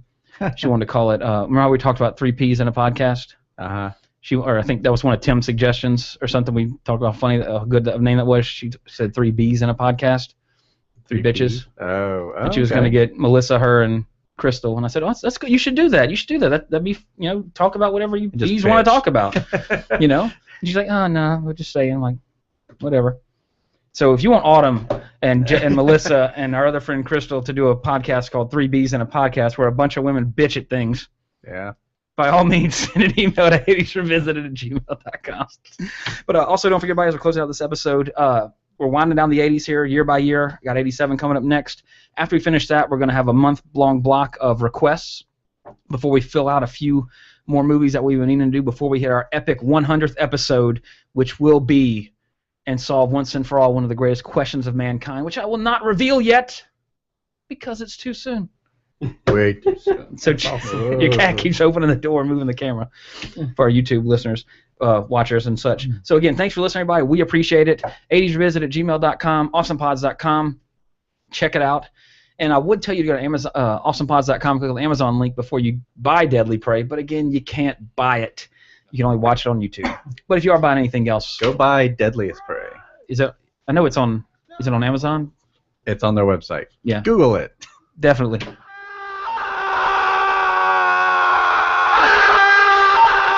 double yell. No more to say. Yep. Cowabunga, everybody. That's good. I get tired of trying all the time. Step by step, day after day. All right, but we're still on YouTube, so what other obscure movies should people see? Did you hit it? No, I didn't want to hit it. Oh, you can hit it. I was trying to get close to it. Aim for the tip. Oh, bird. Way off. Not bird. Bird. Bad bird. Yeah, what's some other obscure movies Whoops. they need to see? Hard to say. I have to think about it. And we've done several. A lot of people would consider Howard the Duck and Obscure? A Lucas movie? yeah. I mean, well, it wasn't a hit. Those kind of.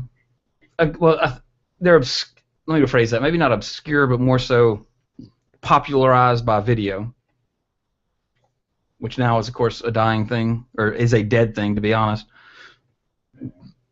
I mean, you could consider a lot of the trauma films sort of in that kind of vein, where they're such an acquired taste. I would definitely call those obscure. Especially some of honestly, probably the only one people know about is Toxic Avenger, and there's 4 or 5 of those now. Some people don't even know about that. This is episode 85? 80 should be 86, or this new one should be 87. Oh, yeah, 86, okay. Deadly Prey is 86. Oh, the dates are a little weird. Buddy, did you fart? Probably did. Oh, poor buddy. Oh. Hey, YouTube. What's up? Gotta wait for the next one. The next movie, I've seen the intro. Not the intro, but The first part. the boot camp. Yeah. I just watched that. I mean, that's on it. Yes. I saw the ending once. All the way, all the way through once. We'll talk about Saw it the when we get on to beginning that. 10 times. Yeah, when me and my brother, back where we filmed Jedi Walk With Me too, we had that barn out there. We had our computers. We'd always have a movie on in the room. It was a barn with 2 sides to it, so it was I guess it's kind of hard to describe. But anyway, in the main room was where the internet was, so that's where we would play, or the broadband was, I should say. So that's where we'd play Quake Arena and Medal of Honor, Allied Assault.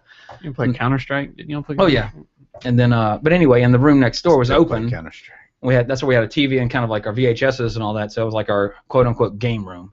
But we'd always have a movie on in there, and it was usually Con Air or Clerks or the first. Full Metal Jacket will be on. Then after the boot camp scene, we rewind it and just let it play. So, and I think that's true for most people. Have just seen. I mean, I'm sure most people have seen the movie once, but the part that they remember. My vision seems to be failing me. What? Is the first half. Trying to get this to play on this completely legal site.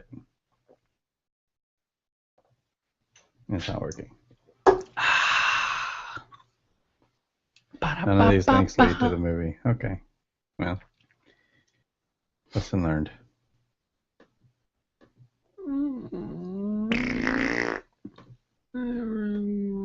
Why don't you know this? They should have the entire army's intro monologue will be fine. Yeah. I just don't want the whole thing play. I'm a lean green lawn-cutting machine. Introducing Yeah, Mucinex allergy. It's non-drowsy and helps This is not brought to you by this brand. Yeah. Pay no attention to this. Cover. Je suis le sergent Main, Armand, votre chef instructeur. Vous ne parlerez ce que quand vous parlerez. And the first and last words out of your filthy sewers will be, sir. Do you maggots understand that? Sir, yes, sir. Bullshit, I can't hear you. Sound off like you got a pair. If you ladies leave my island, if you survive recruit training, I like to hear like the French like dub you will be a version. minister of death. Or any like praying for other war. language like. But until that day, you are pukes. You are the lowest form of life on earth. You are not even human fucking beings. You are nothing but unorganized, grabastic pieces De of la chair d'amphibian. shit. Because I am hard, you will not like me. All right. But the more you hate me, the more We you are will ready. learn. I am hard, but I am fair. There is no Maybe start racial bigotry here. we'll start the I do not podcast look from the down point on when he people says, "Is this you, John Wayne? Is that me?" Here you are all He's equal. like, "Who the fuck said?" Like that whole little spiel where he gets pissed off at him. Where's that? It's We'll coming just up. keep watching. We just watch it. Okay. Do you maggots understand that? Sir, yes, sir. Bullshit, I can't hear you. Sir, yes, sir. What's your name, scumbag? Sir, Private Brown, sir! Bullshit, from now on you're Private Snowball. Do you like that name? Sir, yes, sir! Well, there's one thing that you won't like, Private Snowball. They don't serve fried chicken and watermelon on a daily basis in my mess hall. Sir, yes, sir! You, John Wayne? Is this me? Who said that? Who the fuck said that? Who's the slimy little communist shit twinkle-toed cocksucker down here who just signed his own death warrant? Nobody, huh? The very fucking godmother said it. I'm fucking standing. I will PT you all until you fucking die. I'll PT you until your assholes are sucking buttermilk. Was it you, you scroungy little fuck, huh? Sir, no, sir! You little piece of shit, you look like a fucking worm. I bet it was you. Sir, no, sir! Sir, I said it, sir. That's brave of you, Daniel, to admit that you said that. No shit. In case you didn't notice, we are an explicit podcast here at 80's Revisited. I'm one of your hosts, Trey Harris. I'm the other Daniel fucking San Angelo. No, you're Private Joker now. Funny man. And with us as always is our gunnery sergeant Jay Sedgley. Yes, I am. But luckily he doesn't verbally abuse us, as well as some physical abuse at times, like gunnery sergeant Hartman. His abuse is the type that feels good. I am a pleasure to be around. Sir, yes, sir. Stanley Kubrick's Full Metal Jacket, July 10th, 1987. IMDb 8.4, Rotten Tomatoes 94% critics and 94% audience. Needless to say, most people like it. It didn't say if this was for the whole movie. These reviews are for the whole movie or just the first half. However, that's what it says. The budget was $17 million estimated, unlike last week's movie, which we didn't have any information for. I'm proud to tell you these fun facts. Opening $2.2 million, domestic gross $46.3, and we always love to find out the rentals, which I was able to find for this film. An additional $22.7 million just on rentals alone. And I was none of those because this movie was not played in my house, although I did watch it at my aunt's house several times. So, anyway, again, this is our second Kubrick movie, and it's funny too. I was thinking about this earlier today when I was writing up my notes. The first group of movies that we did had I don't know. I'm sorry, it wasn't for this, but we had the two movies that we did that day with Pee Wee and Teen Wolf, where it had They both had Francis in it, and then we had last week or a week before last we had Beverly Hills Cop and Rambo, where it had the same villain in it. Yep. So there's some there's like a connection between the movies we're doing each time. This one, the connection is they're both something to do with Vietnam. Of course, this is in Vietnam, and then last week's Deadliest Prey, which I hope you all watched on YouTube. If not, stop this, go watch it, listen to last week's podcast, come back and listen about Full Metal Jacket. But of course, the tagline for Deadly Prey was, in Vietnam, he was the best. ... He still is. So that's the connection between the two movies we're recording today. Is Vietnam. It's Vietnam weeks at 80's Revisited. But yeah, directed by probably one of the, if not the greatest director of all time, Stanley Kubrick. Of course, one of Daniel's favorite movies, The Shining, also 2001. He's also done a couple of war movies in the form of Barry Lyndon and also the Kirk Douglas black and white classic, which is a really good movie, Paths of Glory. The screenplay was written by Kubrick as well, along with Michael Herr and Gustav Hasford. Hasford wrote a book called The Short Timers, upon which this movie was based. I didn't get too much information on the book, haven't read it myself, but it's a lot of the characters in here are based on people that he knew through his time in the Marines at Vietnam. So there's truth in this movie, so to speak, at least according to him. Matthew Modine was Private Joker. Strangely enough, he was the Joker, and he played in The Dark Knight Rises, which the Joker wasn't in because Heath Ledger's dead. So I always kind of wonder what they would have done, like if he didn't die, if there was any storyline thread, like when Bane releases all the prisoners, if the Joker gets out too, or I've never watched the third one yet. Really? Have it on Blu-ray and everything. You should watch it. Yeah, I should. I think it's really good.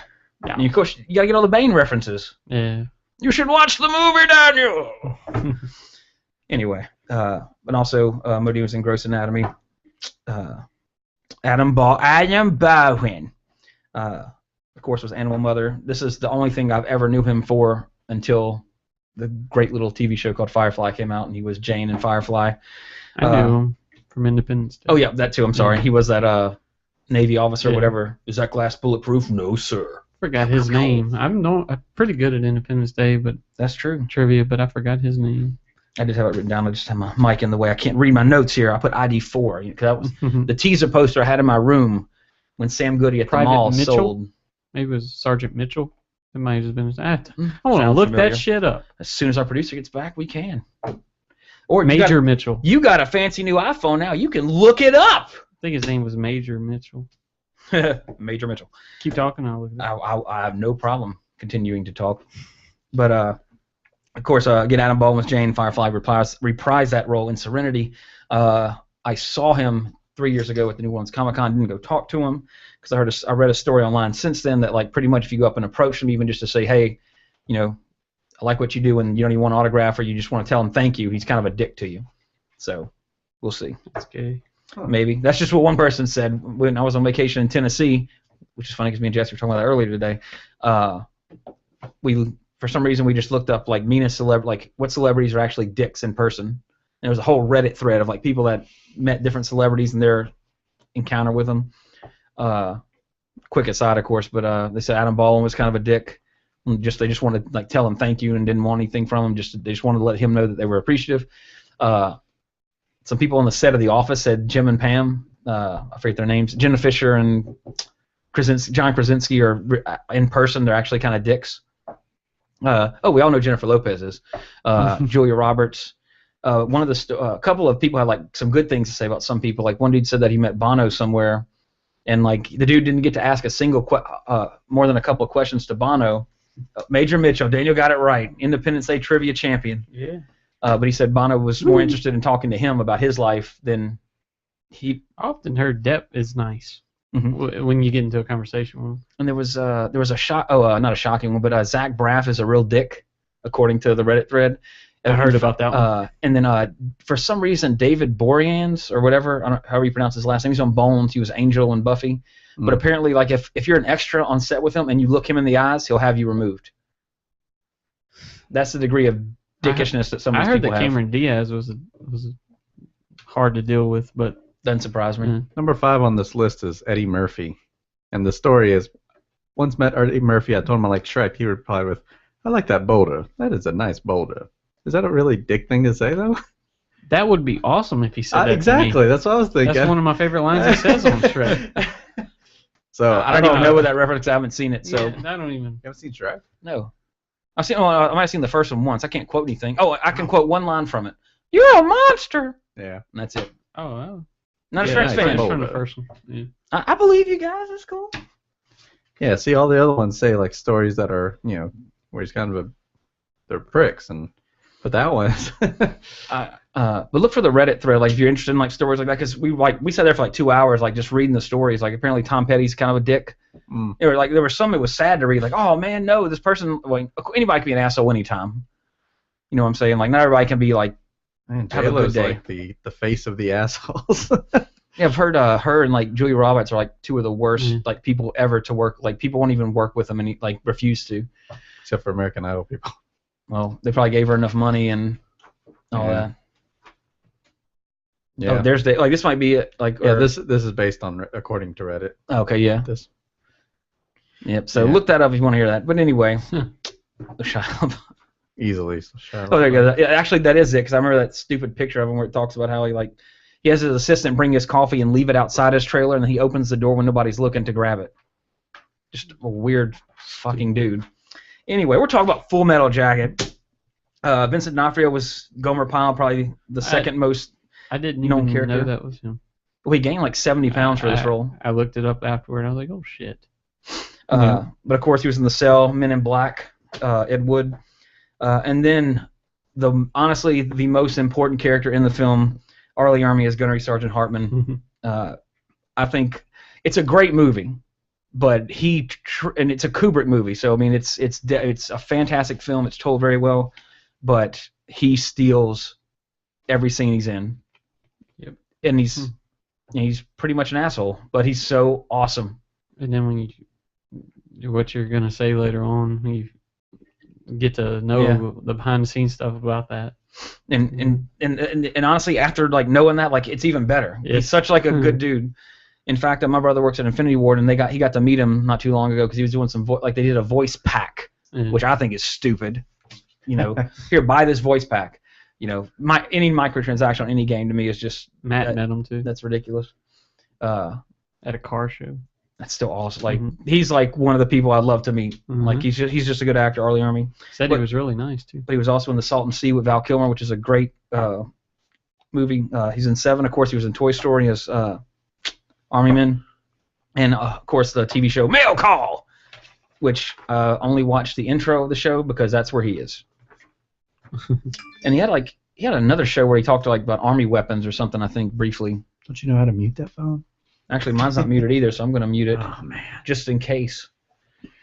But anyway, this movie is what made R. Lee Ermey practically a household name these days. I mean, everybody knows. If you hear somebody barking an order like that, chances are the first thing that pops in your head is a scene from Full Metal Jacket. Dorian Harewood was 8-Ball. He was also in Sudden Death with Van Damme and Gothic with Halle Berry. And Arliss Howard was Cowboy. He was recently in Moneyball and also The Lost World, the terrible sequel to Jurassic Park. And also the tearjerker, Time Traveler's Wife with Eric Bana and Rachel McAdams.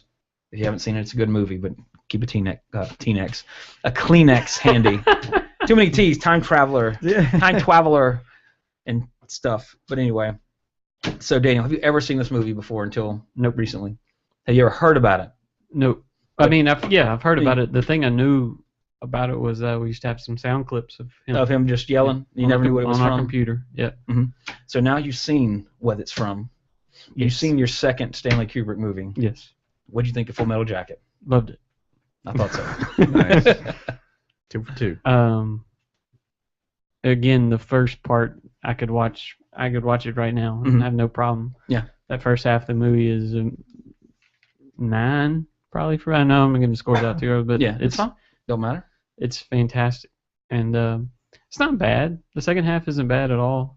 It's pretty good towards the end. Yeah, but it doesn't touch the beginning. And like you said, Ermey. Right when he, I mean, spoiler alert. Right when he gets shot, you're like, oh no. Yeah, you're like, oh man. It's like it's sad. You know, I mean, it's weird when that happens because watching it, you know. Pyle's the real victim here, you know, and it's just like, you don't care. You're like, no, you dumbass. Yes, shoot yourself, you fucking idiot, because you just killed Gunnery Sergeant Hartman. Pyle has a good little sinister look towards him, too. Like that. He's like, oh, shit. He looks legit, like, psychotic. Like this. I would run. Yeah. I would try to get the wrong way. I mean, I'm like, Joker, like, if that would have been me, I probably would have shit myself. Just like, you know. I didn't know the Me Love You Long Time. Oh. Was... I think it's actually from something before this. It's from this. Okay. From Baby Got Back. Something else happened before. Well, it was also but not like made popular. Like because of this, it was made popular. Yeah, I mean this is the line it's from, and it was also used before Baby Got Back, but in Two Live Crew. Me So Horny. Yeah. Of course, it was sampled in Two Live Crew. I mean, Baby Got Back. But yeah, this is. In fact, I was talking to my wife because we watched it together because she loves R. Lee Ermey. I don't think she might have only seen the second half of the movie once, simply kind of the same reason. It's weird because the first half of the movie, it's almost hard to describe what kind of movie it is because it's comedy, it's drama. It's really that. It would have been a great short. Yes. Yeah. Yeah. Just because it's dealing with this of them, structuring them to go to Vietnam and then showing them in Vietnam. It really has no point in the movie. They never really go back to it when they're at Vietnam. Him and what's the other guy? Cowboy never really talk about it. It's kind of like two separate movies. Yeah. Part 1 and Part 2. But it's just it doesn't develop their characters as much as develops the two characters that didn't die. Exactly. Die. That's a perfect point. Well, it's also, I mean, of course, the main character is Modine's character, Joker, and of course he's the one. It's like I know even though kind of know what's going to happen, I still hate it when he just hits Gomer Pyle with their soap.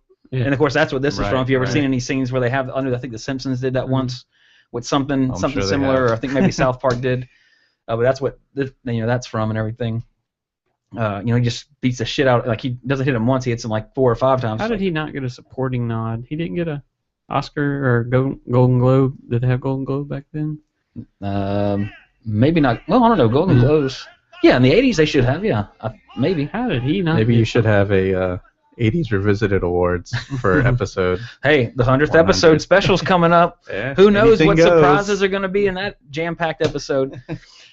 But yeah, because this first half, Modine, you're showing him how he's not afraid of authority, so to speak. He'll stand up for something, but then he also follows. And then, of course, in the second half, has somewhat of freedom of self, so to speak. But then in the end, he's the one that shoots the sniper. He's the one that actually kills her. I mean, she's dead anyway, but he's the one that shoots her. And he also sees his little friend, I forget his name in the film, the little blonde dude, that's scared to death taking pictures. Yeah.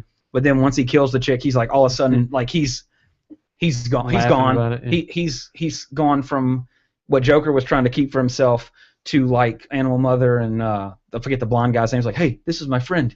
It's his birthday. I forget his name. But it's showing that it's kind of what Platoon did in a different way, where Platoon is a straight up emotional drama of Charlie Sheen's character. This is like Platoon is more real to me, if that makes any sense, because Oliver Stone directed it, he wrote it, he's telling what he lost in Vietnam, so it's a little more personal, so to speak. But Kubrick just nails like more reality to me of like how the mentality of everything flows into one another. And the movie is not bookended, but part 1 ends with a Mickey Mouse reference, and in the end of the movie they're singing the Mickey Mouse theme song. There's a duality there. They're sitting here walking through a burning village with dead men, women, and children. Their friends dead, people wounded and crying, and they're singing Mickey Mouse. It's a wonderful.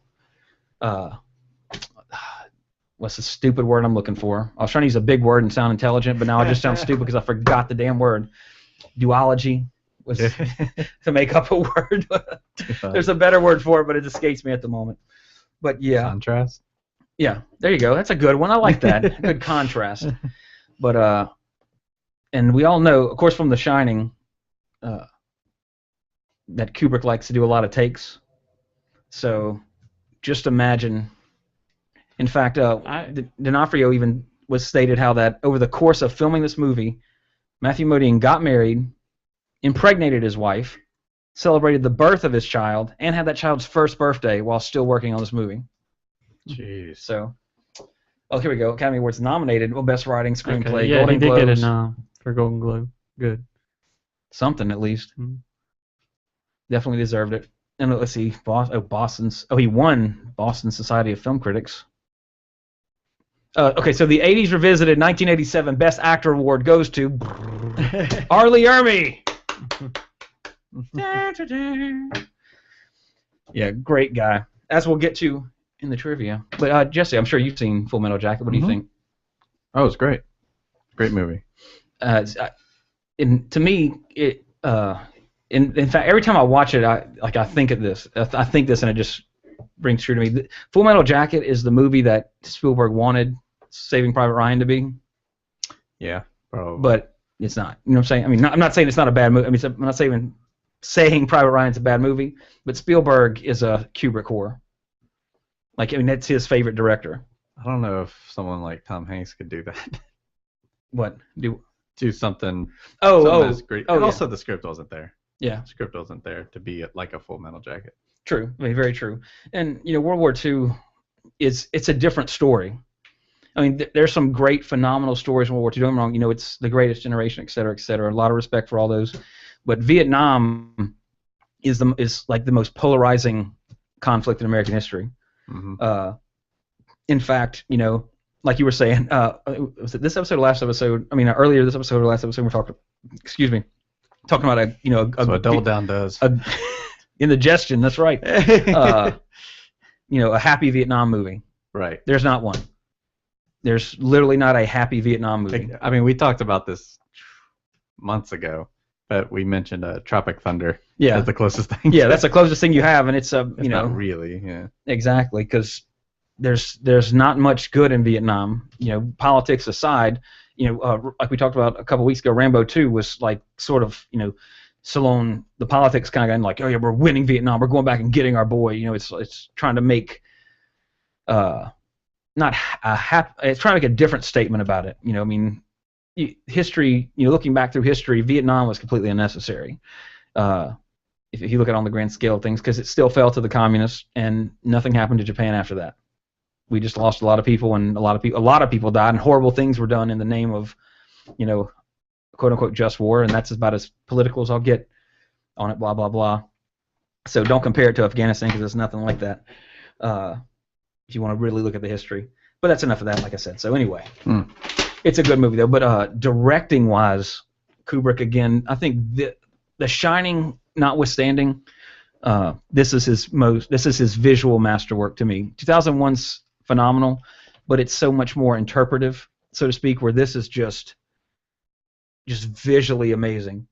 And that's why I really love the second half, because especially the battle scenes, I think some of the best war scenes ever filmed. Like even, you know, practically before a true Steadicam, you know, they're running through the burned out buildings and everything, and it's just large scale and just shot so well. Like, I love the shot where Animal Mother just starts shooting the building, you just see the bullet. Like, it's awesome. I mean, it's visually stunning. It's just cute, a master at work. And to me, of course, the first half you're going to watch over because it's just entertaining, but even you don't have to see it. You can just hear it, and you know, you're busting a gut at what Hartman's saying to some of these people like Cowboy and Snowball, and of course Pyle, unfortunately. But the second half is just that's where the visual comes in, and it's just, to me, just so amazingly done. And again, that's all a token to Kubrick, who unfortunately, you know, is no longer with us. But a lot of cool, really interesting facts on this movie from behind the scenes. The first person they want. Did you read anything on IMDb? Okay, we kind of. We always like to, you know, talk about who could have been who. Schwarzenegger was actually considered. He turned down the part of Animal Mother, which that's good, because haha, I don't want to be in this movie. You know, better you than me. You know, that would have been totally. I think Kubrick would have fired him, maybe. Yeah. I mean, to be perfectly honest. And it would just seem out of place. But he turned it down to star in The Running Man. So good for him, and good for this movie. Denzel was considered for 8 Ball, but he said that it was a role that he regrets missing out on. Denzel always strikes me as like a guy who likes to work with talented people. So I would assume that, you know, regrets it for not missing the chance to work with Stanley Kubrick, which you know, Tom Cruise bankrolled a movie to star with him in, just to get that opportunity. Let me see. I thought this was really interesting, because again, this is 1987. Anthony Michael Hall was originally set to play Joker, which of course, you know, Breakfast Club, 16 Candles, and he turned it down. He didn't turn it down, but him and Kubrick couldn't reach an agreement regarding the salary and the schedule, so he was replaced with Modine. Probably the biggest mistake of that dude's life, if you ask me, because, and I think he might have been better than Modine in the role, simply because he's someone that's grown up in front of the camera at this point, and then you take him, you know, a pretty boy, nerdy boy Brian from the Breakfast Club, and show him as a character in this movie going through the transformation that character goes through, it could have been a groundbreaking role and a breakthrough role for him into other things. Again, this is all hypothetically postulated, thinking. He could have sucked in it. We don't know. Wow, that's an odd picture for his profile picture. Doesn't even look like him. But I truly think had he accepted the role, it probably would have. His career would have had a hiatus from like '86 to Edward Scissorhands. So he might. But again, you can't say for sure, but it's fun to postulate. This is really funny because we know how meticulous Stanley Kubrick is and how he does so many takes. But during filming, a family of rabbits was accidentally killed somehow, tankering over him. I don't know. But Kubrick was so upset that he canceled the rest of the day. Everybody went home because somebody killed some rabbits. So maybe somebody did it on purpose to this is the 400th take of this. Just kill the fucking rabbits so we can go home. Who knows? Let's go get some rabbits, put them in front of that tank. Yeah. Oops, Stanley, we killed some rabbits again. Well, we were hoping, we might as well just go home. Not this time. I've gotten over my emotions of dying rabbits, so we're going to film them through the night now. Fuck. But now we always like to bust urban legends or misconceptions on this podcast, like with Robert Englund, my personal interview with Robert Englund from Comic-Con and other things. Yes, I should have. I'm not so tech savvy as you, Jesse. Well, I should have. I wonder what they would say if I had like a GoPro strapped to the chest. It's like, hey, everybody. Oh, it's not on. It's just blinking because the battery's dying. What's that? Our YouTube viewers can see me arch my chest towards the microphone as if it were Robert Englund or more preferably Elvira. Yeah. Hey, what's going on? Yep, I'm just stretching. What was that again about that? Just run a mic in your sleeve and wear a what's long that? sleeve. Like, I just like to pretend I'm holding a microphone when I talk to people. I don't really have one going up my sleeve or anything. Yeah. It's just a personal preference when I speak to people. Really, your iPhone in a top pocket or something like that? That's actually a good idea. Like, just boop. Whenever I'm taking notes or something, I just put that in there and just speak. I just hate captures well. I hate pockets. Well, I'm wearing scrubs, so it's a terrible example. So I do have a pocket on here, but I think it's too deep. It's still captured. That speaker It would capture the audio, yeah. For video. Yeah. I'll remember that next. I'm gonna wear scrubs next year to Comic-Con. There you go. If I was like, "Are you a doctor?" I'm like, "Why, yes, I am." Do you want me to be? I could be a doctor, whatever you need, man. You want me to be fucking Grandma. Yeah. But anyway, it is a common misconception that much of R. Lee Ermey's dialogue was improvised. That is not true. According to him, he worked closely with Kubrick with his own ideas, but also the points that Stanley wanted to make in the script. And so it was an amalgamation of him and Kubrick's words, so to speak. But of course, it's all R. Lee Ermey's acting and delivery, because he was a drill sergeant that brought it to life. So I mean, it is mainly him, but it wasn't all improvised. So, fun fact and true. And I thought this was so funny. Again, Kubrick's a perfectionist. He takes multiple takes, like 60, 99 takes of that one scene in The Shining just to get what he wanted. R. Lee Ermey actually slapped D'Onofrio on that scene where he knocks his cover off. Well, guess what? They didn't think about this either when they were doing the scene, but Kubrick liked it so much, so yeah, do it again. Do it again. So D'Onofrio had to endure several slaps by R. Lee Ermey until Kubrick was satisfied. So... Jeez. Awesome, thank you, Vincent, for putting up with that. Now, again, we talked. It might be what you were talking about, Daniel, about R. Lee Ermey off this as a person. He was involved in a Jeep accident during the making of the movie. It was about 1 a.m. in the morning, and he skidded off the road, and he broke every rib on his left side. So, ouch, because a broken rib, there's nothing you can do. You pretty much just get bandaged up, and you got to wait for it to heal. It's not like they put you in a cast. Well, maybe for all your ribs, maybe they do. I don't know. I know for if you have a broken rib, you got to be DDPing it up. Just gauze around your chest and don't be picking up anything. But anyway, he didn't pass out. He kept flashing his car lights until somebody stopped and helped him. In fact, in some scenes you might notice he doesn't move his left arm at all. And I think it might be around that time where he's doing the inspection of the bunks. I mean, the foot lockers. I think that donut scene. Yeah, because I think he keeps his left arm out of sight, and that's the one that kind of struck up to me. came to mind when I was reading this.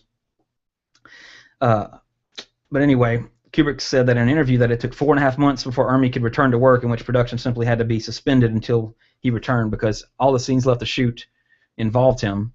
And in fact, they shot this movie, they shot all the Vietnam stuff first. So the second half of the movie was shot first. Then they shot the Paris Island stuff. There's where he just slapped his face.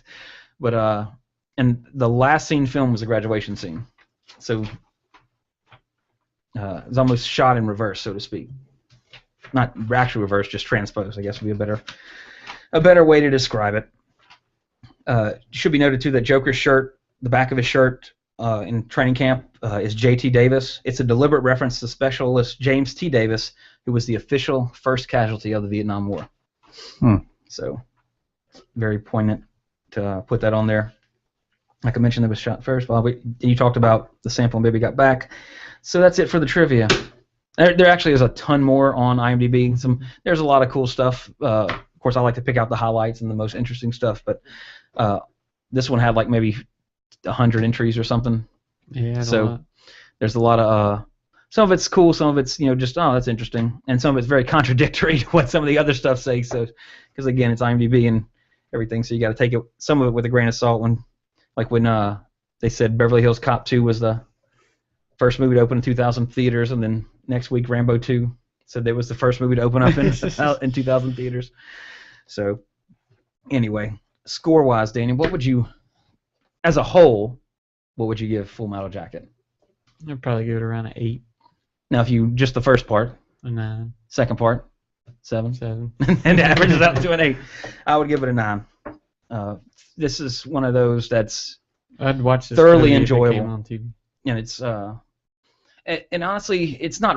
Well, it's sort of rare to me in that there's a movie that is a very good movie that's also so rewatchable. If you know it makes any sense. I mean, Blade Runner is a great movie. I could watch it, not every day, but every few months I'll pop it in or watch a different cut of it because there's like 8 cuts of it. Jaws is a good example. Like I can watch Jaws anytime. Shawshank. Exactly. This one, if it's on, I'm going to watch it. Deadly Prey, I will drop what I'm doing. I will stop penetrating my wife if I know that movie's on TV. First of all, because it'd be the first time ever I knew it was on TV. So I'd have to immediately call everybody I know and talk about it and let them know it's on TV. I don't believe this. But anyway, yeah, this is definitely one of the best Vietnam movies, right up there with Platoon. Definitely more rewatchable than Platoon to me. Yeah, I like this more than Platoon. But again, I think the biggest thing for me is that Platoon just seems a little more personal, if that makes sense. And it's a little more relatable, I guess, might be in that because you're seeing it all from one perspective, carried through from him getting off the chopper in Vietnam as a naive person and then leaving as somebody different. Whereas this one, it's similar, but it's just so, it's not disjointed, but it's, he's part of the first story and all of the second story, or second half, I should say. So, but nevertheless, Kubrick is always entertaining and always amazing to me. In fact, if you like this movie, definitely check out Paths of Glory by him. It's I think it's a World War I movie, which you don't really see many of. Yeah, that's true. So it's very good. It's old Kirk. Again, it's black and white with Kirk Douglas, but it's really, really good. Again, this released July 10th, 1987 in the real world. On the day after this movie released, the world population was estimated to have reached 5 billion people, according to the UN. So in 1987, we hit that 5 billion mark. And where are we at now? Like 7, 8, 9? World population. Yeah. Let's find out. I know it's more than that. Let's see. 7 billion. So let's see, 87. So we grew 2 billion in about what? 27 years. Wow. So up until that, so in 27 years we nearly went up by a half, roughly, from where it was when this movie came out, and then. I wonder how accurate this is, though. Makes you wonder. Yeah. I mean, it's just going. It doesn't stop. Right. It's an average, obviously. And you know what? You never see it go down. Yeah. People are dying all the time. Look at the net gain. There's a net gain of 1 person every 15 seconds. Look, actually, there. Look, Look, placed into account of the deaths. Well, that's in the U.S. yeah. But So still, every 8 that's a lot seconds of somebody's people. born. Every 13 seconds somebody dies. So it's almost Are you Two sure people are being- that's in the U.S. or that's just happened to be under Yeah, the... because see, every time this centers out, every time this hits the end. Oh, okay, I got you. Yeah. Yeah, so U.S. population is 318 million. World population 7.1 billion. So we're not that crowded. Hmm. In fact, there was a cool graphic on Facebook somebody posted where there was a circle around part of China, and it said there are as many people inside the circle as there are outside the circle. Yeah, so And so that just to put it into perspective, like we're, we go to Disneyland, it's like or Disney World or any theme park, it's like Jesus, so many people. Mardi Gras, Festival International, Lafayette, it's like all these people, it's so crowded. We got it easy over here. So it's crazy out there. Oh, you want to do your thing, or it was pretty much your thing. it's still your thing? I just started off. Video Video- game. Don't blow in your cartridges, kids. Video game reset. All right. Dang it! I should have went to it quicker. It's cool, man. Video game Full Metal Jacket. reset. When did it come out? July 10th, 1987. Okay, yeah, July 7th of 1987. They had a game come out on some type of computer system. It wasn't like the NES. It was called like MS Yeah. something. MS DOS. No, Like MSX or... MSX2. Yeah. Came out in Japan July 7th, 1987, so it actually got a close date. By the name of Metal Gear. Metal Gear. Metal Gear is... Oh, man. I guess you call it a very long-running series, starting in 87 and still going on. Oh, yeah.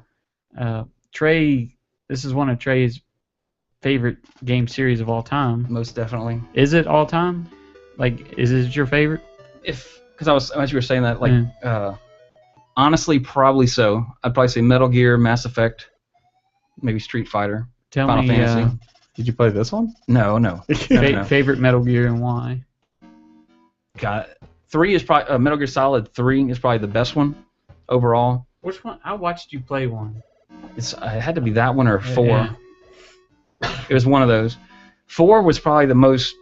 4 the thing about Metal Gear is it's not like a James Bond movie or whatever, or a Godzilla movie for that matter, where you have to see all the other ones to know what's going on. In Metal Gear, it's one story through all these games, like different parts of this character. In fact, up until Metal Gear Solid 3, Snake Eater, you're playing as Solid Snake. In Part 3, you play as Big Boss. You play as the enemy, as the villain of the original. And ever since then, the series, with the exception of 4, and actually the new one, but they really focused on why Big Boss was doing what he was doing. And it's like a hero is one of the things I think that's so true is a hero is only as good as his villain.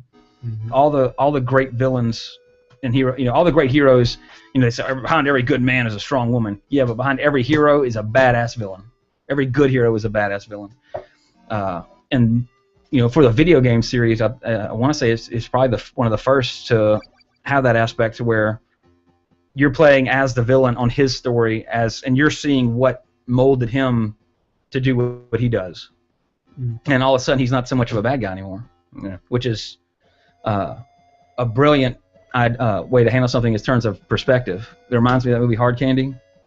How you're watching and you're like, oh, she's a bitch, and like, oh God, he's a dick. Like, what an asshole. And then, oh wait, no, she is a bitch. No, he is a dick. And until the end, you're just like, you don't know who you're gonna fucking side with, and then you feel all dirty at the end, or even thinking that you agreed with one of the characters' motivations.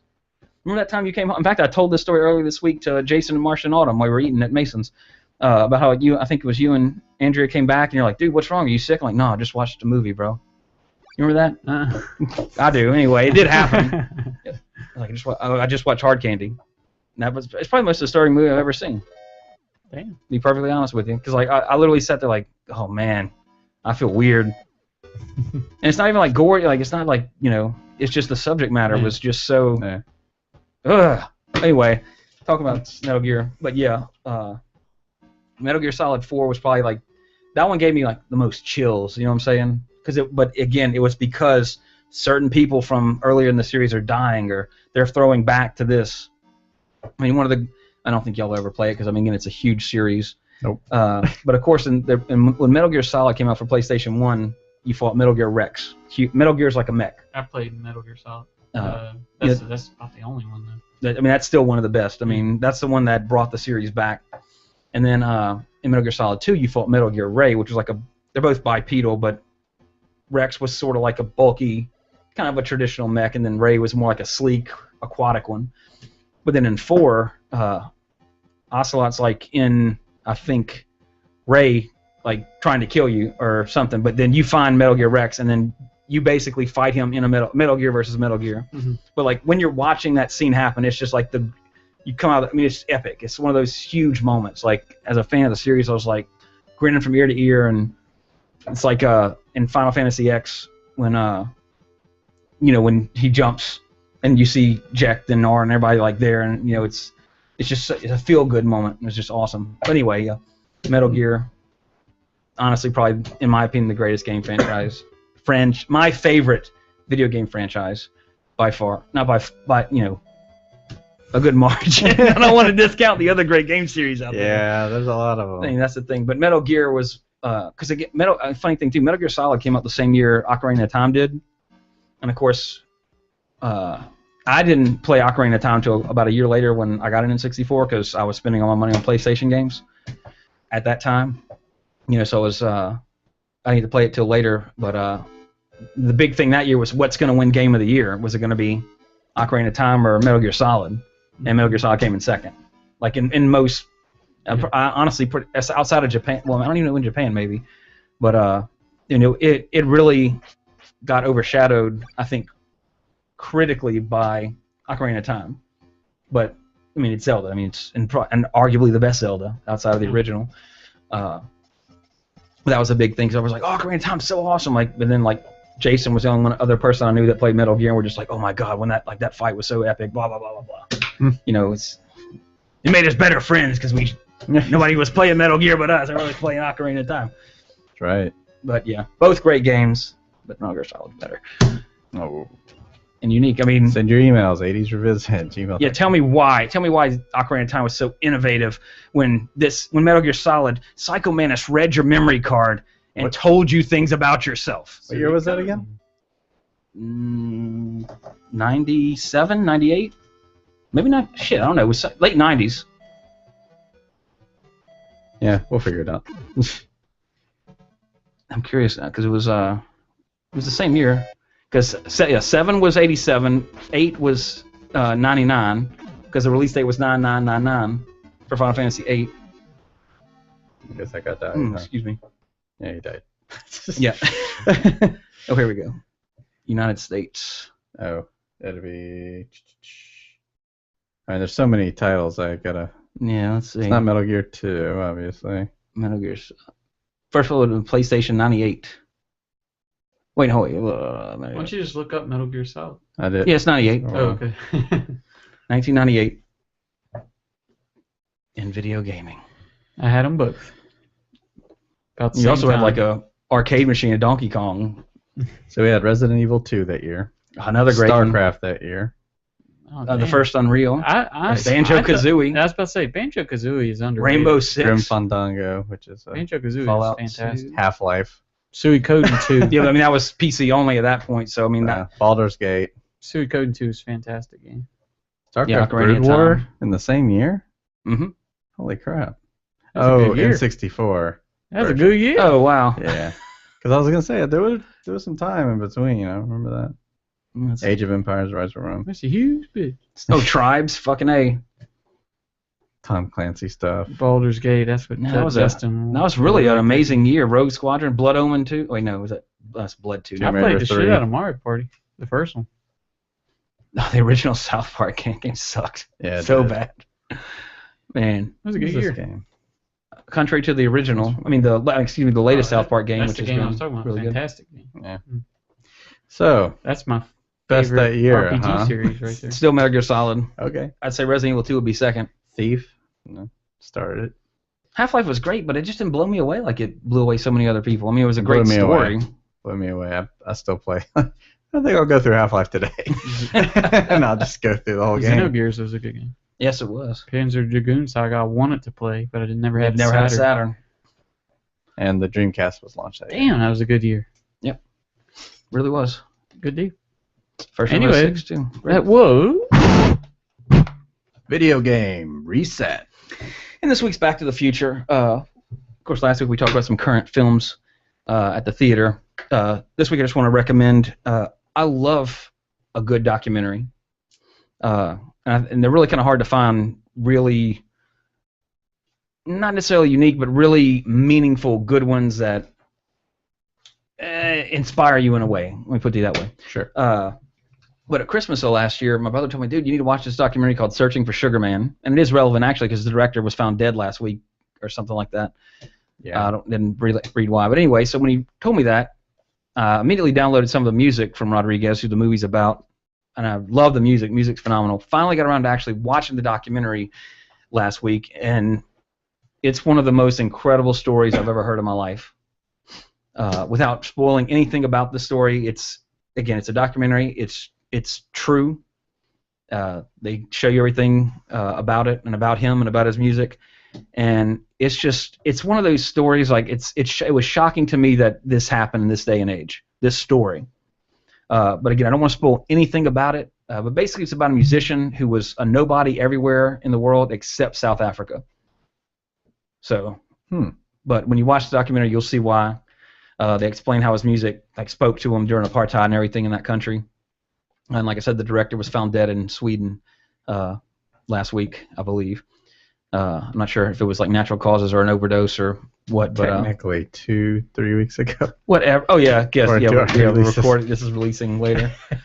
But yeah, so he recently passed away. But the documentary itself, and go back to it real quick. I actually think it was nominated for an Oscar. It might have won an Oscar. It's had won one Oscar. Oh yeah. Was it best documentary? I assume. Yeah. Yep. Mm. But it's really good, and the story that it tells is exceptionally unique.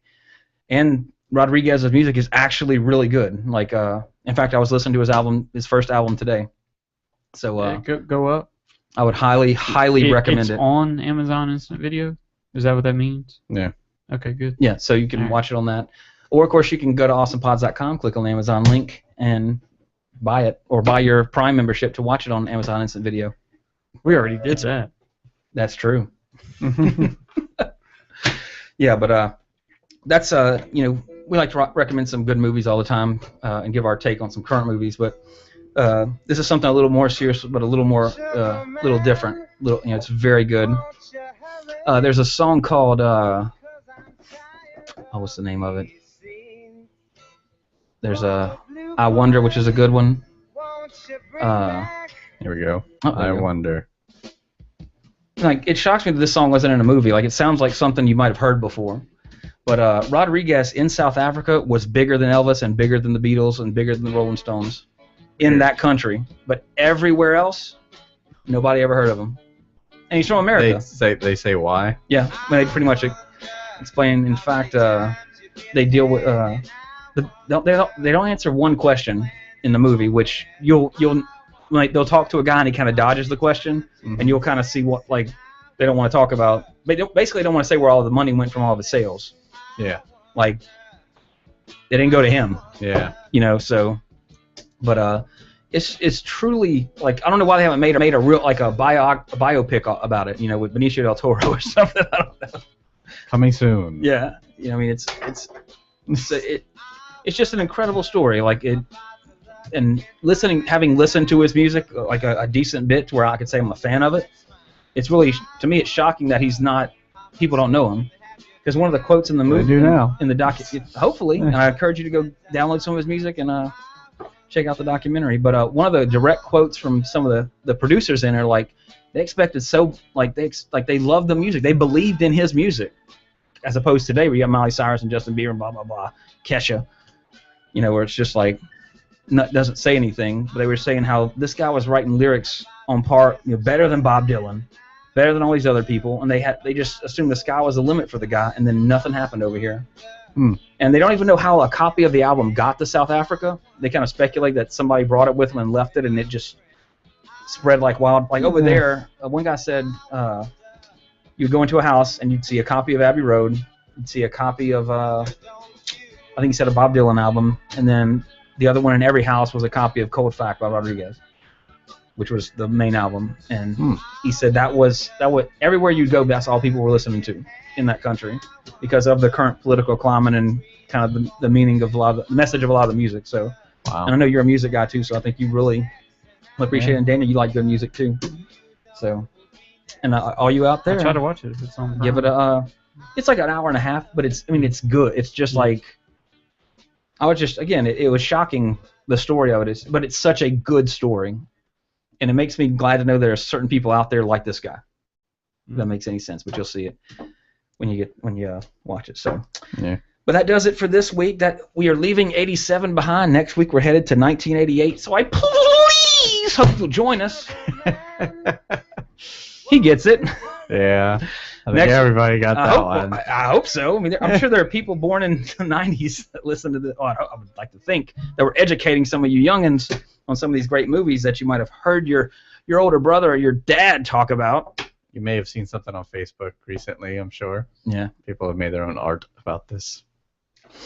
Yeah, so next week we're going to kind of go over a mystery, and we're going to try to figure out as a group who actually framed Roger Rabbit. Yeah. So hopefully we'll get to the bottom of this case. I have my ideas. I got my suspects. Yeah, definitely. I got some more poking around to do in Toontown. So let's get our notes together, and we'll meet back here in a week, and we'll compare notes and see if we can figure out who did this. Yep. Watch out for that Eddie Valiant guy. Valiant. But anyway, yeah, of course, and don't forget, Age Visit is merely part of the Awesome Podcast Network. There's also Geekly Dose, which probably by the time you listen to this, probably will have a new episode out as well. There's also all the old episodes of our podcast, but also Duo Attack, the Jesse Sedgley podcast, Why Don't You Know This, and Republic City Report, and more in the future. So check those out. Give us a listen. Give us a like. Drop us a line. And again, after we're going into 88 next week. So we got 88. Actually, next week and week after that is the end. We got 2 episodes left going through the 80s year by year. Some of the movies we haven't done each year. But after that, we're going to be doing our request month.